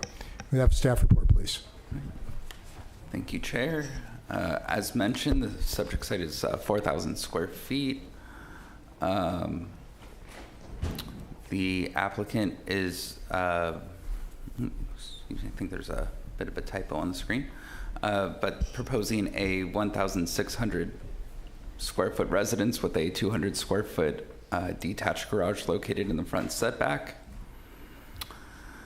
So there are 3 trees currently on site. An oak, a pine, and a holly tree. The pine tree is proposed for removal. A tree removal permit has been submitted for that pine. It has not been acted upon. The city forester is waiting for consideration by the planning commission. As I mentioned with the previous project, the position of the forestry department is to wait until action has been taken by the planning commission until action by the forestry division. Looking at the tree removal permit, though, the forester has noted that that tree is in decline, and the forester does have concerns about the tree lasting through construction. The forester has stated that the tree is a moderately significant pine, and has looked at the tree a number of times over the last year or so, and has stated that it is in decline and is supportive of the removal, provided that the project is approved. Coming out of the hearing, regardless of if the commission is supportive of the concept design as proposed, which would include the removal of the tree, the site would be required to comply with the recommended tree density, which is 3 upper and 1 lower canopy trees. So in respect to privacy and views, as well as mass and bulk, staff has not been contacted or received any concerns regarding significant view impacts. We did make a site visit to one of the neighbors on the tour today, who has expressed some concerns, I believe, primarily about light. However, there are no ocean views. And then the building is within all of the applicable development standards for a one-story building and is appropriately sized. The applicant also did submit a shade study. This was included as part of your packet and includes shadow studies at noon for March, June, September, and December. And then the roof form, or the building, is effectively an L shape, which is encouraged by the design guidelines. The roof is pitched at 5 and 12 throughout, with a set of 4 dormers. 1 skylight is proposed, and then the garage would match that pitch throughout. And then for our conditions of approval, we do have a recommendation for the required volume study to provide a preliminary drainage plan consistent with the requirements of our drainage requirements, and to provide the finished details as outlined on our submittal checklist.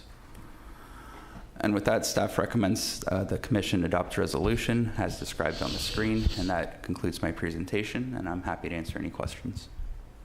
Questions for staff from the commission? Nobody? You have a question? Quick question. The 4 dormers, are they primarily to get additional light? It's not a second story, right? It's a one story. No, it's a dormer. Yeah, in terms of the purpose of the dormer, I would leave that to the applicant to answer why. But it's not a second story. It is a true dormer. Thank you. Okay. All right, would the applicant like to make their presentation at this time? Is the applicant the applicant's online. Oh, he's okay. Is Sam's online? Yes, it's Samuel Pitnick. Yeah, okay. He's the architect.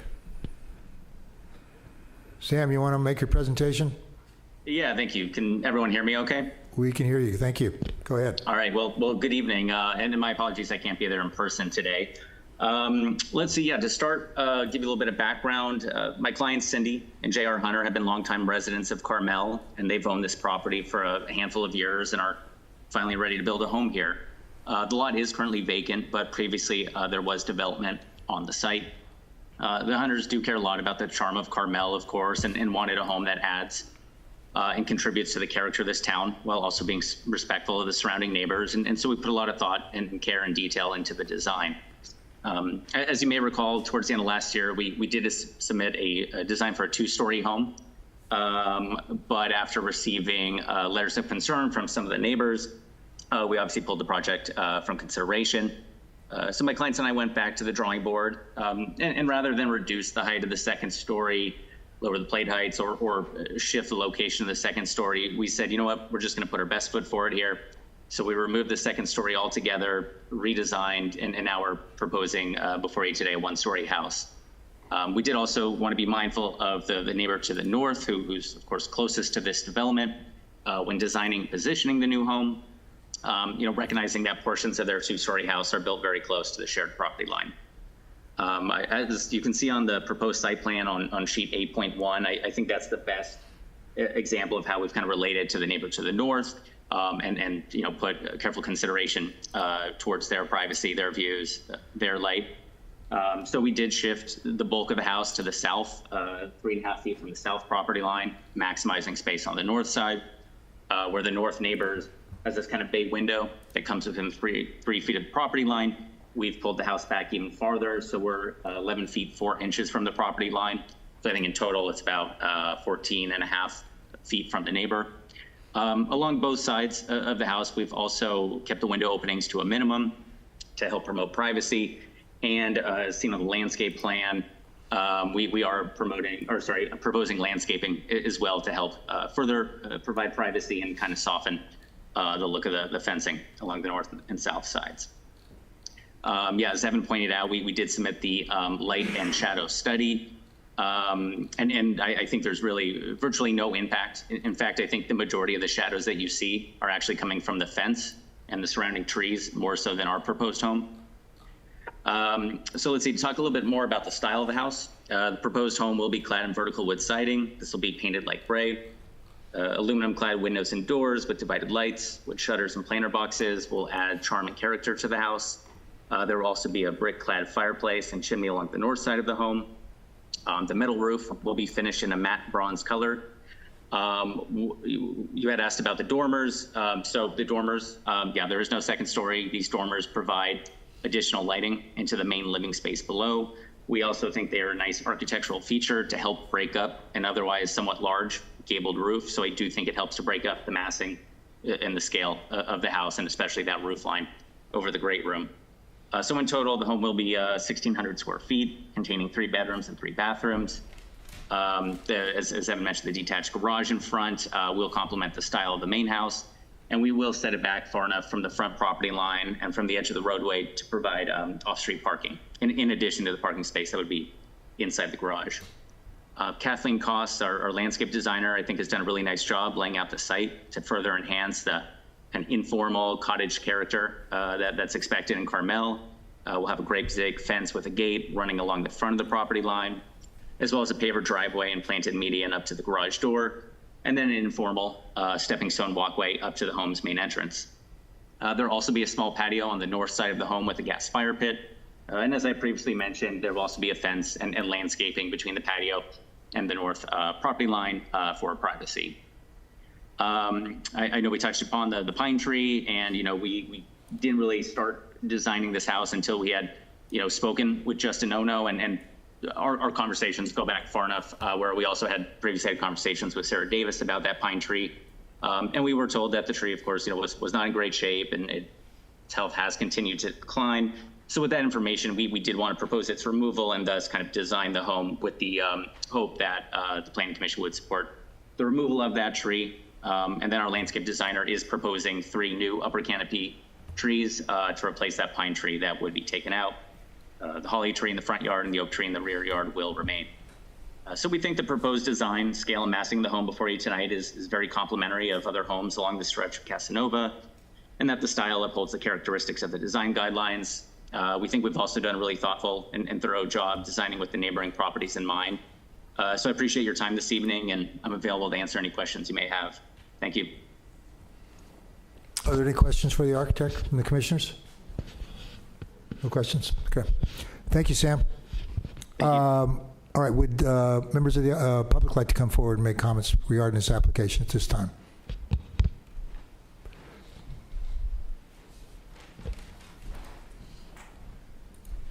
Good afternoon, members of the commission again. I'm Brian Congleton.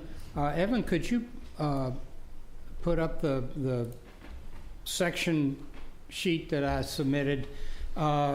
It's a little bit small, but I'll try to explain what we have here.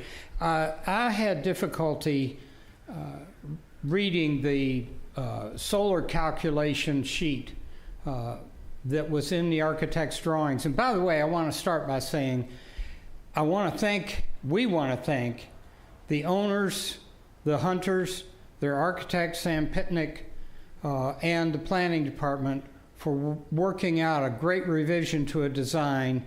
The first design, which I don't think you saw because they withdrew it before it ever came to the commission, had a 2-story element right up against the north property line. And so my clients, the Watsons, sent in a letter of extreme concern, and they withdrew the project and have completely redesigned it. And in doing so, they moved the massing away from the north property line, which is really great. They've made it a 1-story, which is also really great. And so hopefully the concerns that the Watsons and I bring to you today are simple modifications that the architect and the property owner can consider and perhaps incorporate in some form in the design before it comes back to you. But I refer to you this sheet which shows 4 sections.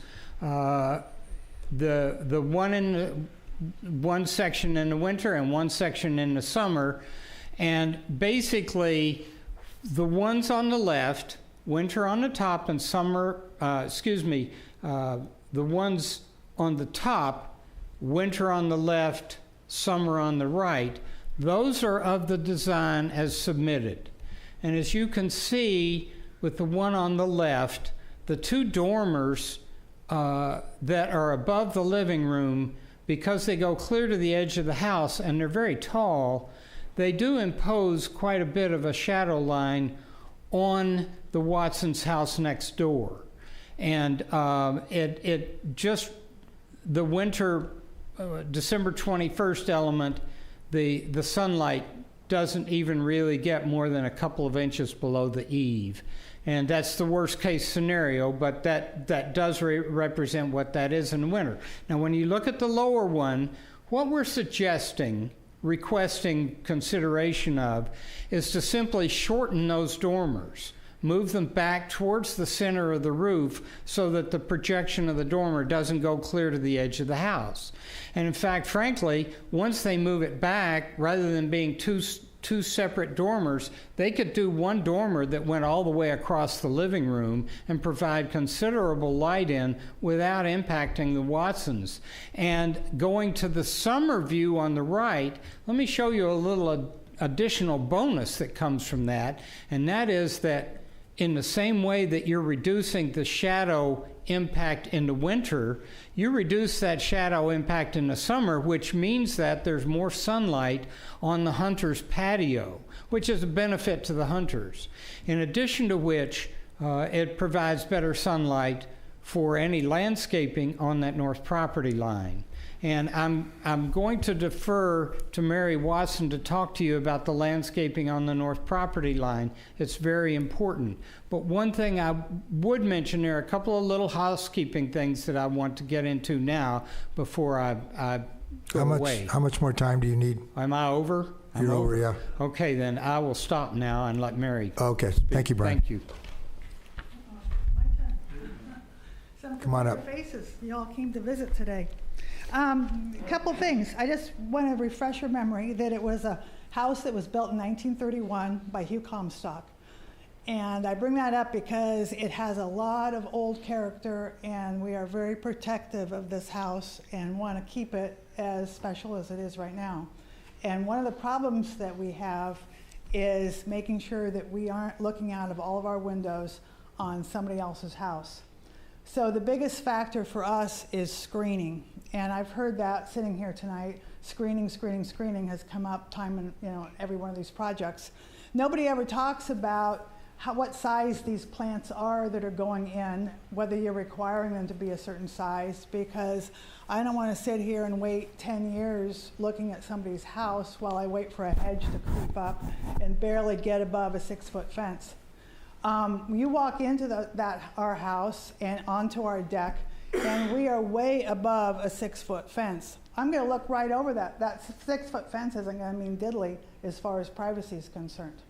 So I've got to have a hedge on their side of the property that's going to grow up and give us some greenery, because you'll notice that the original picture of that house when we purchased it, on that side that we're talking about, was a lush green hedge that was quite gave us a lot of screening and a lot of privacy to that yard.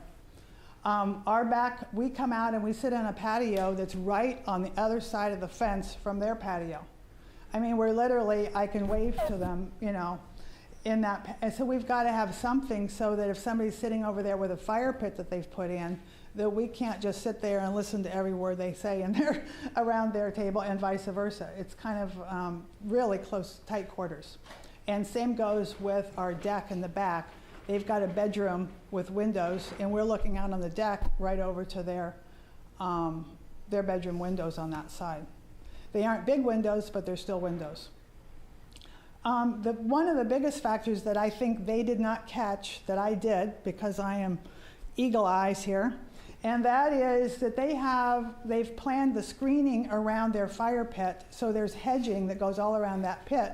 And there's a fence with a gate that goes in towards the back of the property. I don't know if is there a drawing that shows that can come up? don't take that in my part of my time. But there is, it makes it so that the screening is only half of my bay window. The other half of my bay window has no screening on the other side of their fence at all. And I look right back into that glass laundry room door. If you can see the layout, keep going. It's coming. There we go. Okay, you see where those bushes end, and there's a gate there at the end? That's right in front of our bay window. And we look right down that alleyway, so to speak, that heads right into their laundry room glass door. And I don't know what people do with laundry room doors, but most of them put a bunch of paraphernalia outside that laundry room because nobody in their yard is going to see it, but we're going to look right out of our living room window at it. So I see that as a problem for us.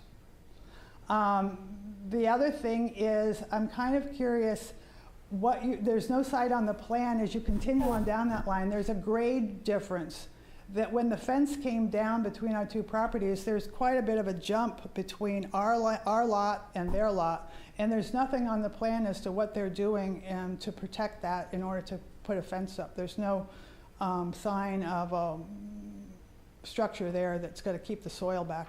I don't know what the plan is there. So that's has not been addressed as yet. So basically, the whole gist of it is we want to keep as much privacy on our side of the fence as possible. And we're very concerned about this pine tree coming down.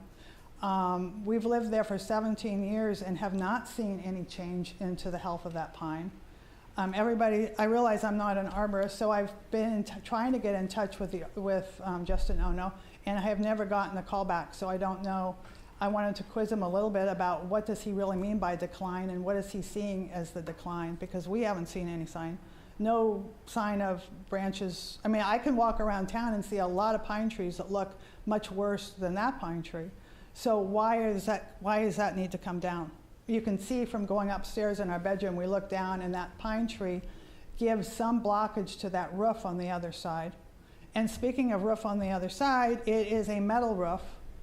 And I'm not sure, I don't see a lot of them in Carmel, but this house is a second home to us. We live up in Menlo Park, where I do live next door to a house with a metal roof. And the reflection off of that metal roof at some times of the day, you need to have sunglasses on because it's so bright coming off of that reflection. And I don't know if I know the insurance companies are big on them, but I don't know what the city of Carmel feels about them. How much additional time do you think you need? Excuse me? How much additional time? I'm pretty much done. Okay. So I think so, right? All right, thank you. Thank you. Okay, come on up, David. Hi, David O'Neill again. So I live on the street on the other corner, and the neighbors that are building this house built a beautiful house on the corner that is just, I mean, it looks like it belongs on Scenic. It's really so stunning and lots of details, beautiful. So we're glad that they're going to build this house as well. I thought it was incredibly generous of them to listen to the complaints of one neighbor and change their entire design. And that's a financial impact too, you know. So this neighbor that's complaining a lot is never there. And I know I'm making an enemy of my neighbor by saying this, but she's never there. She's complaining about all this shade that's gonna come, and we all live next to other houses that are close and we have shade. We have so many two-story houses on that street, it's almost half. So I don't really understand why it's mandatory for them to make these accommodations for her. I think they've already made a lot. Thanks. Thank you for your comments. Would you like to come up? Yeah, come on up to the microphone. I can speak for why we haven't been down in Carmel as much. It's because we've been living next to a construction project for 4 years. Plus, no offense to you all, but the weather hasn't been very good this year. We hope to get down here more because I'm now retired. So I hope I haven't made an enemy. I hope not. I do have If you'll bear with me. No, we don't allow that. You can't, if you want to make a comment, you can't talk to, you can't, if you want to address this, you have to come up to the mic. It has to be on the record. No, can I come up to the mic? Come up to the mic. Yeah, thank you. I want to know whether it's a possibility, speaking of the fact that this project has been going on for 4 years and we have not had a fence for 4 years, that when this project gets approved, I'm assuming it will, that the fence will go up before the project so we can start planting on our side of the fence. I don't want to go 2 more years or another year and a half, however long it's going to go before we can actually start doing some landscaping on our side to get something growing. As I say, when we bought the house, it was a forest over there, and now it's just clear cut. There's nothing there per se. So we'd like to get some things planted. And I also would like to know, what can we say as far as, can they promise certain size plants that go in? I mentioned that earlier, but no, I don't remember that you answered me as far as whether that's something that happens or not. We'll address that in our discussion. Thank you. Thank you. Okay, come forward, please. Come on up. I'm Kathleen Boyer. I live right next door. I'm on 13th and Camino Real, and so my front yard looks into now their garage. And I regret that I didn't come when they were building the main house. I just assumed that because it was 3 lots that I wouldn't see it. I would just see the beautiful red camellia trees and the cypress and the oaks and the Monterey pine that I had in my front yard near my gate. And when they started building, it's a huge project. It took 2 years. It was a lot of noise. All the construction workers parked on 13th because we had shade there instead of on Casanova, so we lost a lot of our ivy and a lot of our dirt. And I had the most beautiful Monterey pine. Its little tag is number 16 out of the first 20 trees, planted in Carmel. My mother-in-law bought the house in 1964, but it was built in 1926, and we've lived there for 10 years now. And so, as you were saying, it was a very beautiful, overgrown lot with a lot of trees. They took out the 3 camellias, they took out, I think, a cypress, 2 to 3 oaks, and then a couple more pine trees on the other side of the lot where the holly tree is, and then the big pine they want to take out. And they were going to just shave the roots of the pine tree that was next to my front gate, but I guess it was the tree people that were doing it, which were not our Carmel people. They were from somewhere else. And they killed the tree. And Sarah said the very next morning, it's got to come out today. Well, all the trucks were there, so they came into my yard, and for 3 days I have holes in my camellia tree. My ivy was dead for 2 years. It's been a mess. It's been kind of a nightmare. Nothing against the hunters. They were apologetic and sorry, and I said, I love that tree. I didn't know now I look at a utility pole. And I said, I want that tree in my yard. And so, you know how huge and dense a pine tree is, but they rented a machine, drop it over the fence, and I've got a sculpture on it, and things have grown around it, and we're just getting back to normal. But I used to have a beautiful canopy of trees in my guest room skylight, and the one pine tree that they now want to take out I'll have nothing. And I agree with you. That pine tree looks healthy to me. I would like a second opinion of somebody that's not of our forestry. I'd like an arborist to come and give their opinion, because I think it's a beautiful tree. So, okay, that's it. Thank you for your comments. All right, Melanie, the lady behind you wanted to come up, but you come up next. You'll be next. She was coming up before, so. I'm Cindy Hunter, and my husband and I own the property that we're speaking of. One is we do like trees. I'm sorry that some of the trees on our home where we live now had to be removed.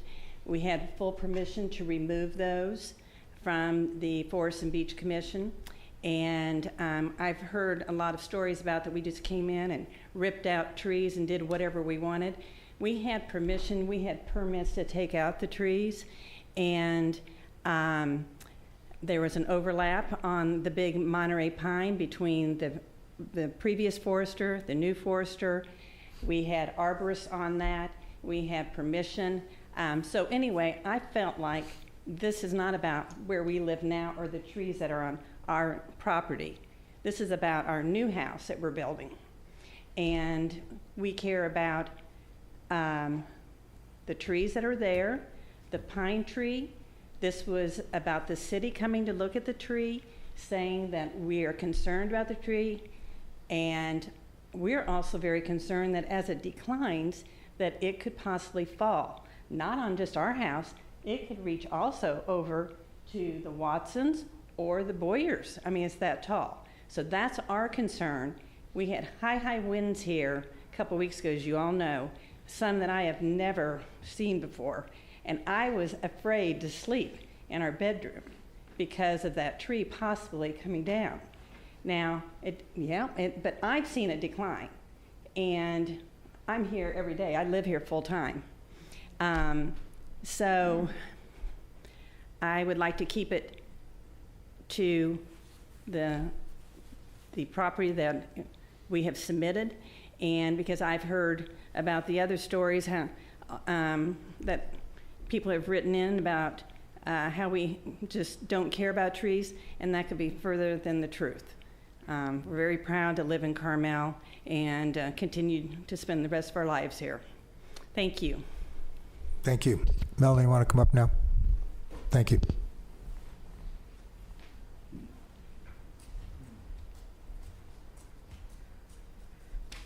Planning Commission staff, Melanie Billig. I have several comments about this project. The first one is the tree. I'm adamantly opposed to having that tree removed. I've lived 33 years and watched that tree. I have 5 large Monterey pines in my yard, and I have 4 redwoods and a couple of oaks in the right-of-way. This tree has lasted through and not shown one iota of a problem in the 1990 storms that were worse than what we had this year and last year. This tree showed no problem during any of the storms this year or last year. It's got a few snags up there that should be cleaned off, but I hate to tell you this, but we're watching a lot of residents who've lived here a long time are watching massive destruction of the forest. And the reason is always, oh, it's a storm, or it's for health and safety reasons. Well, that gets to be, a little old after a while, especially when you're watching our forest diminish the way it is. So I have seen no disease on that tree. I have seen no problem with that tree in any storms for the last 33 years. And I think there's a point in which we have to stop making, excuses of the storms and so on and so forth. The tree is old tree, but I'm 80 years old and I'm old too, and I'm not exactly what I was at 40. So, we're all declining. Just look around the room. But we're all vertical, and we're making great progress considering everything in this world. So that's my spiel on the tree. I'd ask you, please, do not allow this tree to be torn down. And what are they going to replace with? Some stupid, non-native eucalyptus tree. That is an insult to us, all of us in Carmel. And I'm glad that they're keeping the other 2 trees, but my primary interest is the forest itself and the Monterey pine. How much time do I have? How much time do you need? You're almost used your time up. Yeah. A couple of things. Metal windows, metal roof. I mean, the people next door, on both sides, have wonderful homes. But it looks like to me that, if this is all just very cheap material, why don't we have wood windows on this cottage? It would improve it immensely, and wood doors. We want natural products in our homes. That's part of the design guidelines. Where is the naturalness of this home? Brick veneer, vertical siding, and then I don't understand what that element is in the entryway.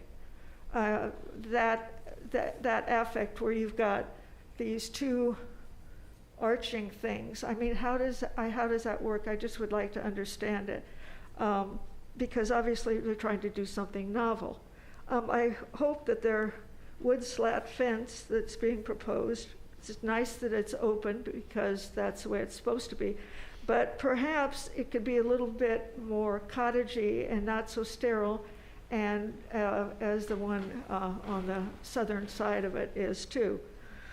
And so the metal roof, it just doesn't. Metal roofs don't go in Carmel, and they have very little interference from anything else. So it would be nice if it was a wood window, and if there was some wood on the cottage, and we had more natural products on the cottage, then it would really seem like a cottage. Thank you, Sil. Thank you very much. All right, thank you, Melanie. Do we have any more speakers coming forward? Harvey, you coming up? Hi, my name is Harvey Billig. I'm the co-owner of a lot of trees. But there's an issue I'd like to bring up that really bothers me a lot, is anybody that took on the walk and looked at the property relative to all the other properties. Now, we live on 2 southeast of 13th on Casanova Street. There are no garages in sight that are extended way up forward and towards the street. And if anybody can explain to me why that's not the case, I'd like to hear it, because so you need to go in there, go back, look around, look up, look to the north, look to the south. We don't have any garages sticking way out into the scape. And it just destroys the whole atmosphere of the thing. And I think you need, I don't understand why a lot of these homes that have been approved have detached garages. Because I've had several houses that don't have, detached garages, that have actually attached garages, and they're much better. You can do a lot of things. You get back and forth. It's crazy. So I think this should go back to, for the other considerations, of course, are going to be granted, but as far as this issue goes, it should be back and incorporated away from the normal scape of the whole community. And I'd like to see somebody explain to me if there's, why this looks good, having a garage is stuck out there when it's not. There's no other garage stuck out going north or south in sight. So thank you very much for your time. Thanks for your comments, Harvey. Okay, do we have any other speakers? Neil's coming up.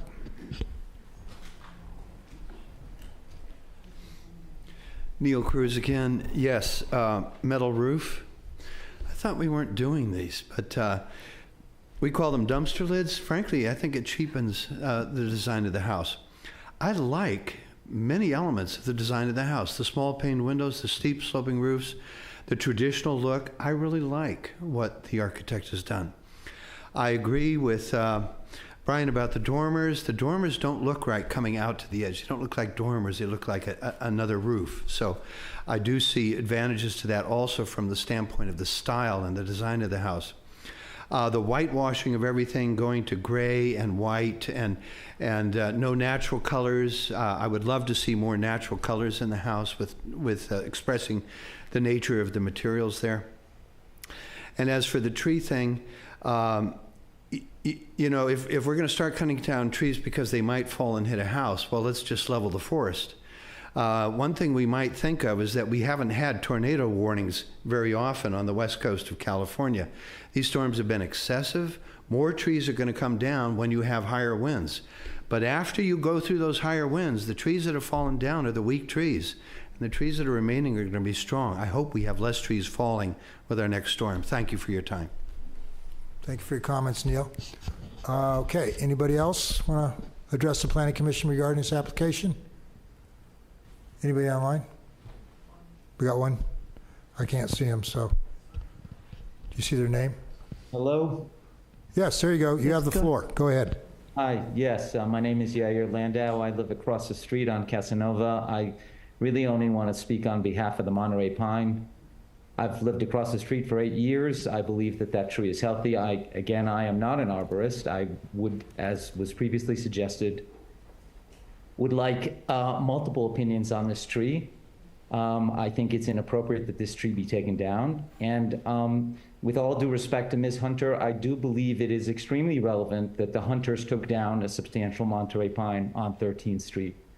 I think it was a tremendous loss to the entire community, and I think it was taken down because the Hunters' prior design was not well conceived, and its driveway essentially led to the destruction of the roots of that tree.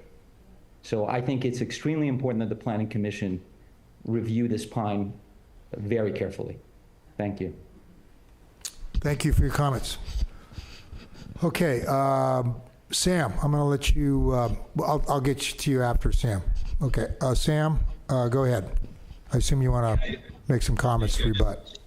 Yes, I would respond to some of the comments and want to thank everybody for those comments and the feedback, especially Mr. Congleton and the Watsons who live to the north. I mean, I think their suggestions, comments on the dormer windows, the screening between the properties are certainly reasonable. I'd love to have a conversation with the Watsons and work out a solution on the landscaping and the screening as far as, how much along the north property line they would like to see and to what height. And we can certainly work with them on installing, more established plants that aren't going to take years to get to the optimum height. I know I've done that on past projects. So I think that's certainly maybe an easy solution to solve for at least some of those concerns. I know the neighbor also had some concerns about the metal roof and glare, but I thought I would just point out that, the city does require a matte finish, and we did submit samples of that. So there really shouldn't be any sheen or glare coming off, especially on a north-facing roof plane as well. But I think, again, too, maybe with some additional landscaping, which is being proposed in front of that roof, that would also further help to screen any views of the roof they may not wish to see. I'm sorry, I'm just looking. I know you can't see me, but I've been taking lots of notes here, too.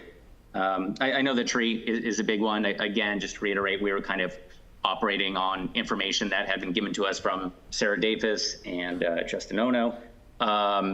So maybe we can, I don't know, if work with staff or hear from you, the commissioners, on should we bring in another opinion? I don't know if Justin's in City Hall tonight and is able to speak on it or not, but it might be good to hear from him at some point as well. Our stance is, the tree does pose a significant danger. It's not a healthy tree. It's not being taken out arbitrarily because we don't like it. I would think the neighbors to the north and the west and everyone else would have some major concerns about the health of this tree and its proximity to all these structures. Hindsight, maybe what the eucalyptus trees the landscape designer proposed aren't really appropriate for Carmel. I do think they're on the list, however, but if the neighbors and the commission maybe were more open to us replacing the current pine tree with new pine trees to remain a little more consistent with the forest character, I think that's something we'd be certainly more than willing to do. So I think that's everything I have at this time. Thank you. Okay, thanks, Sam. Would you like to come forward? You're good? Okay. Anybody else want to address the Planning Commission before I close it? Okay, I'm going to close the public comments, open it up to the commissioners. Commissioner Karapetkoff, you want to carry us forward? Yeah, I was just surprised how much feedback we got about this house. I thought it was a straightforward project, but it's not going to happen that quickly.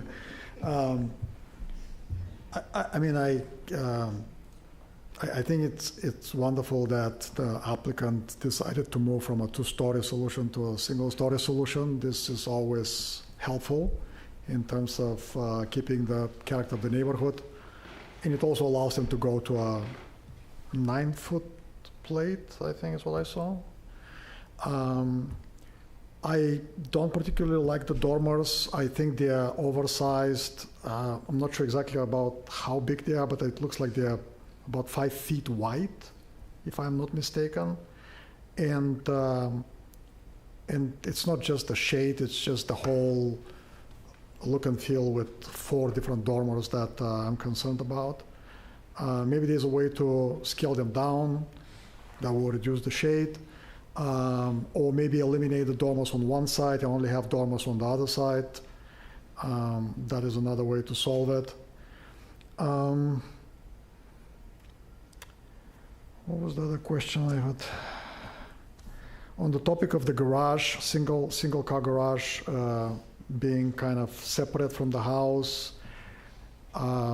I didn't pay attention when we were there today, what kind of other houses are. I don't know if you noticed, did they have garages or not? I'm not sure. But in general, we do support single car garages in the front. In fact, we kind of encourage them because we allow them to go into the in the setback in the front. Okay. So I think based on the feedback we got from all the neighbors, we'll need to look for redesign and another conversation about this house. I think we're not quite there yet to move forward with any kind of approval, even with conditions at this point. Thank you. Thanks for your comments. Commissioner Locke? Sure, and I'm going to agree with that last statement. That was kind of my feeling as well. I'm troubled about the tree. So I understand the concerns of the property owner. Again, to me, that tree looked healthy. I can't see taking out that huge tree at this point in time if it has viability. The fact that it's in decline, and Melody, thank you, I thought you did a nice job. We're all in decline, but we're not dropping dead right now, so at least I hope not. But I think it would be worth the effort to get some more information about what that timeline might be, and how, and assuming that if it is the time to take it down and it gets taken down, the planting of replacement trees, and this was also mentioned, I don't like the concept of the eucalyptus, but would rather have something that's more native to our local forest. So I'm troubled by that. We've had conversations about metal roofs in the past. I have asked if we can find out who these people are, and let's see what kind of glare we have. I see them from our offices in Ryan Ranch out in Hidden Hills area, and there are some that have tremendous glare, and that does concern me for neighbors in our village. I don't want that to be an issue. The dormers, I definitely think, are oversized. They, in my opinion, it does appear kind of awkward, and I appreciate, Brian, your suggestion about the moving them back and bringing them more into line with the context of that building, in my opinion. And I guess, and then the neighbors request that, and thank you, Sam, for saying that you'd agree with the screening, and the fence line between the Devon cottage and this property, and I do feel for the neighbors that they have had no fence line between the construction going on, and would hope that there's a way to mitigate that issue while you're dealing with another round of construction next door. But yeah, to me, I just think, and I guess, and the other thing is too, the concept of the neighbor to the north looking into the bedroom, looking into the utility room, because they're slightly higher than the grade, and therefore they're actually going to be seeing over the 6-foot fence. And how interesting it is that if it were the opposite way and we were looking at this construction looking into the neighbors to the north's house, that we would be requiring changes to where the location of the windows or that kind of thing is. That it's interesting to see it from the other perspective when we're looking at a new construction project. But I would be inclined to say continue this and see what kind of revisions we can get based on some of the feedback and further information on the health of this tree, because it really is a beautiful tree. Okay, thank you. Commissioner Allen. I totally agree with everything my my fellow commissioners have said. I have to commend the homeowner and the architect for coming back with a one story. I think that's fantastic. If there is something we could do with the dormers, I think that would be great. It actually made more sense to me that when the gentleman came up and presented. And then looking at the current layout, it looks like, in regards to the tree, it looks like we're pretty close with this this proposed house. It's pretty close to where that tree is, and so I would want to understand, if we were to move forward, how would we protect the tree? And so I'm not sure if that's even possible with this current design. And so that would be my concern. We don't make the decision on the tree, and so it would need to be evaluated in order to ensure that we keep whatever we can of the trees that we have. So I would have to agree that I think there's some changes that could be made that that would make this more acceptable to the neighbors around them, and also fit into the lot a little better. Okay, thank you. Okay, this is concept. We're giving the architect direction and the owner, the applicant owner direction on how to mitigate impacts to the neighbors. I think the orientation of the house is wrong. All the living areas are orientated towards the north, and they're orientated right towards the neighbors' living areas. And if they just flip the house, they're going to be looking at the backside of the other house, and they'll have a nice southern exposure, and then they will take all these common areas and get them out of the potential impact. And this lot is basically, other than that one tree, they can do whatever they want. I mean, we rarely see a lot like this.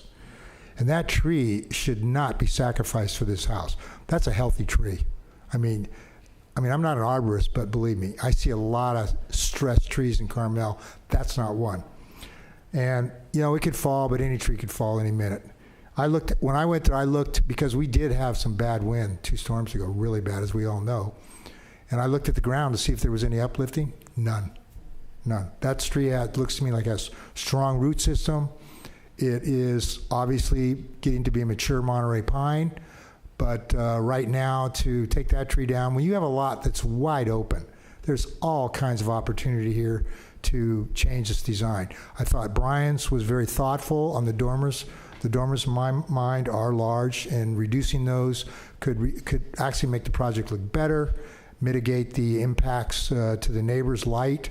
I hate to say it, but I'm really tired of these metal roofs. There's too many of them. They don't go with the character of the community. We need shingles.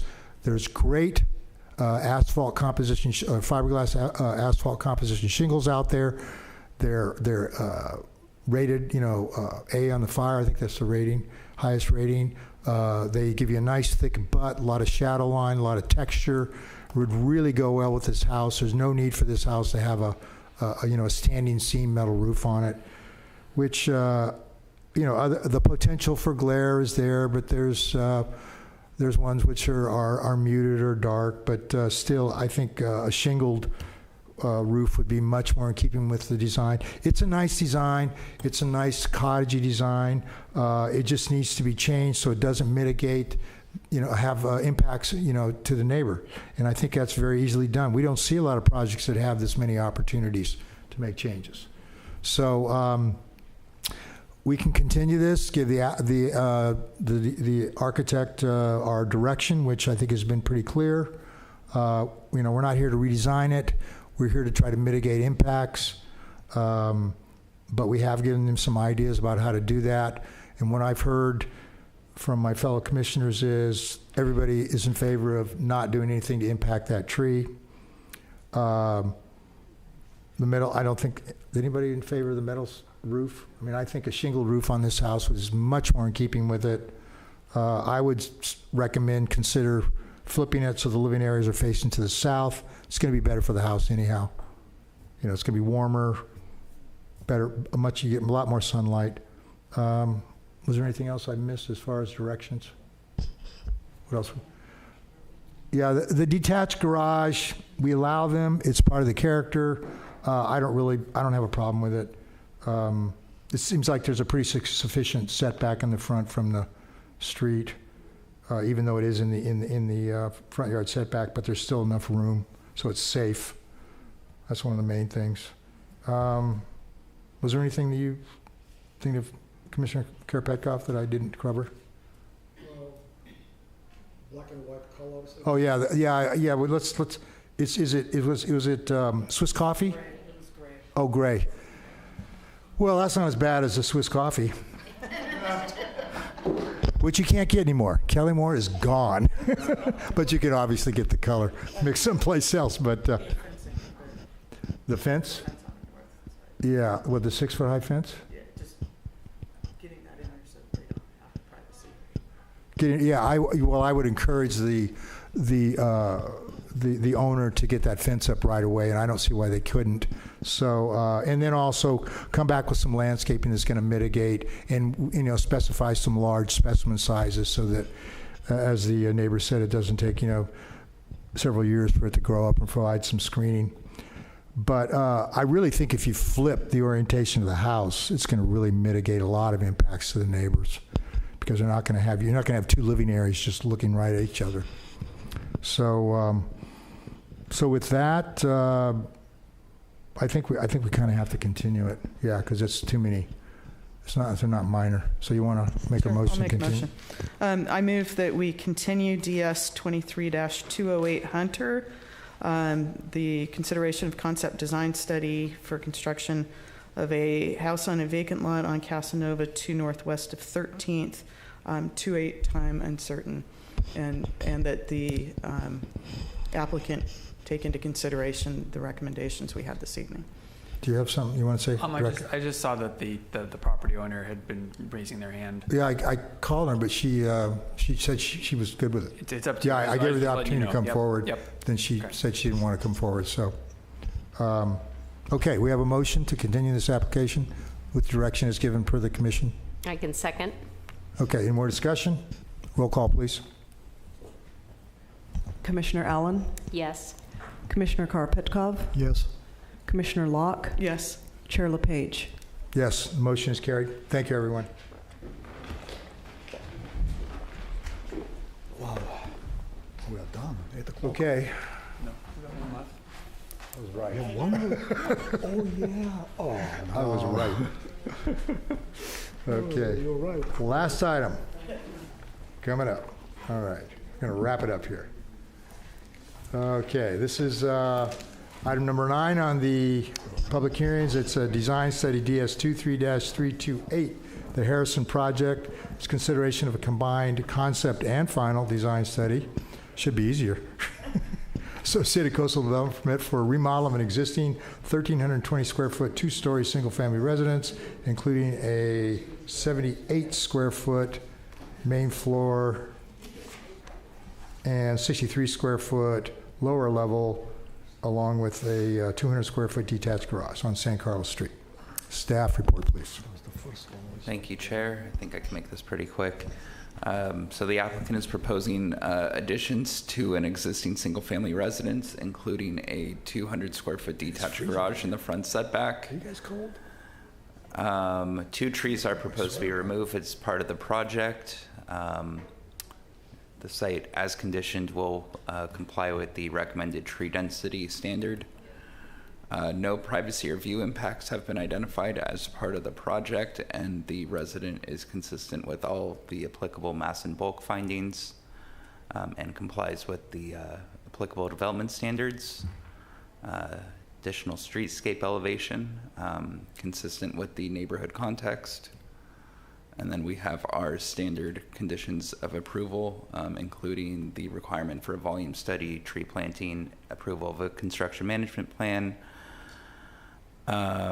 requirements for a certain construction method for building eaves as the site is located in the very high fire hazard severity zone, and then any removed site coverage be replaced with landscaping or wood chips. And that concludes my presentation. Okay, questions for staff? Yeah, I got that right. It's getting late. I'm really getting woozy here, people. All right, no questions for staff? Yes, I believe the applicant is online. Yeah, I know he's online. He was online before. I assume he's still online. All right, okay, would the applicant like to make a presentation? I'm back. Fortunately, no. You're going to have to move in on your mic, I think. Oh, can you hear me okay? There we got you. All right, I'm back. Fortunately, no pine trees proposed for removal here. I appreciate the quick presentation, Evan. I'll try to do the same. My client, Nina Harrison, has owned this house on San Carlos for a long time. It's a lovely home, but it's small, low ceilings, kind of a weird interior configuration. And, in our opinion, just kind of lacks curb appeal. And so those things kind of led to the proposed remodel. In addition, before you this evening, we're proposing at the front of the property a one-car detached garage with a new paver driveway that will replace the current asphalt driveway. To improve curb appeal in the front yard, we're proposing new grape stake fencing, landscaping, and a stone walkway at the front yard up to the new front entrance. The current front entry is kind of hidden on the north side of the house, so we're going to move it to the south side and bring it a little more front and center. The front of the current house is in the front setback, so we're going to cut that back, and that created a nice opportunity for a new bedroom in the front of the home. We'll have a nice stone-clad chimney with windows on either side, which I think will be a little more appealing. To solve for the ceiling heights, we are proposing an increase in pitch from 4 and 12 to 6 and 12. This does result in a 2'9" height increase at the main ridge. I did get up on there on the roof to assess any potential visual impacts, but the neighbor adjacent to the north sits so much higher up on the site because the road slopes that it shouldn't have any impact whatsoever to their view. And then the neighbor behind, because the site slopes off, is already well below the height of our house. So again, no impacts there. We'll replace the existing asphalt shingle roof with a new higher quality presidential triple laminate, nice thick product there that's fire rated. New board and bat siding around the house that'll be painted on kind of a taupey green color. We'll do nice new stone wainscoting around the garage and the front of the house. I mentioned the stone-clad chimneys before. And then new aluminum clad windows and doors to replace. There are some existing aluminum clad on the house. There's also some wood.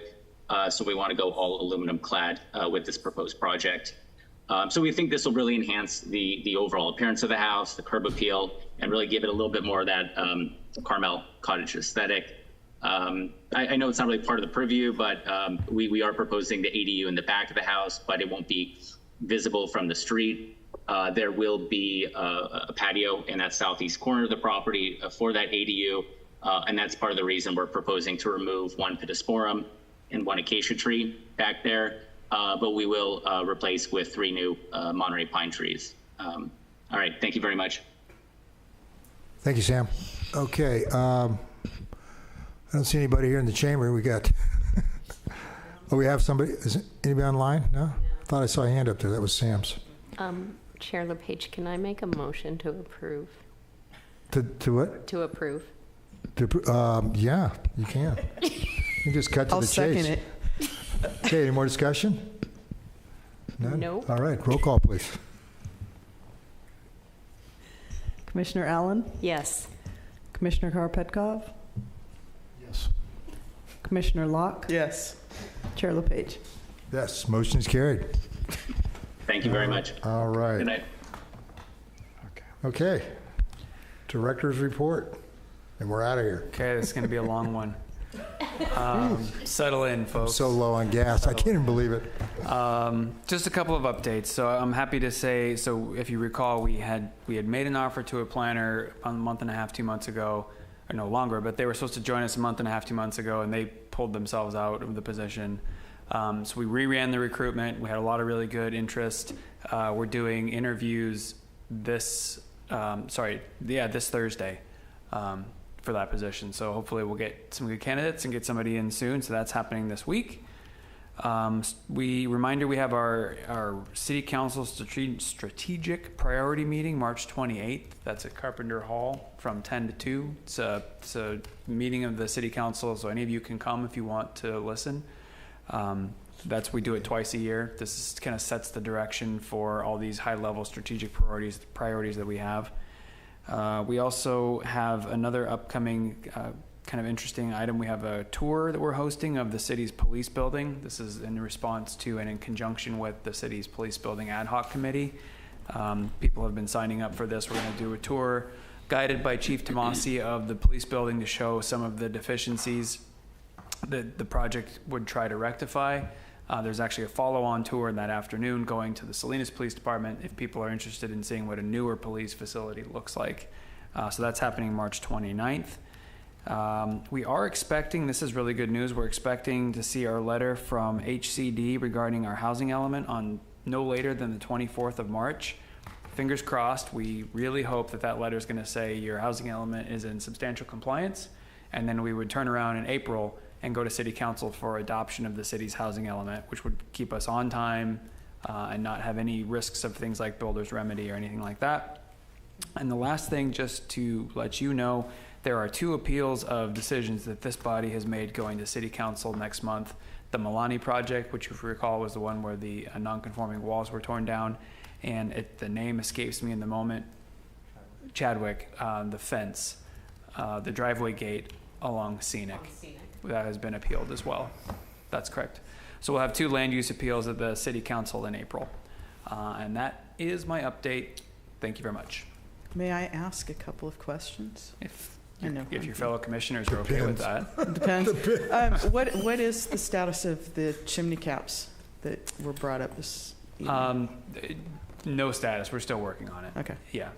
And then the other comment I wanted to make, and I don't know that actually is probably, never mind. I'll take it offline with you. Okay.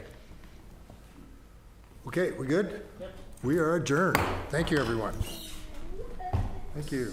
Thank you, staff. Thank you, Leah. Thank you.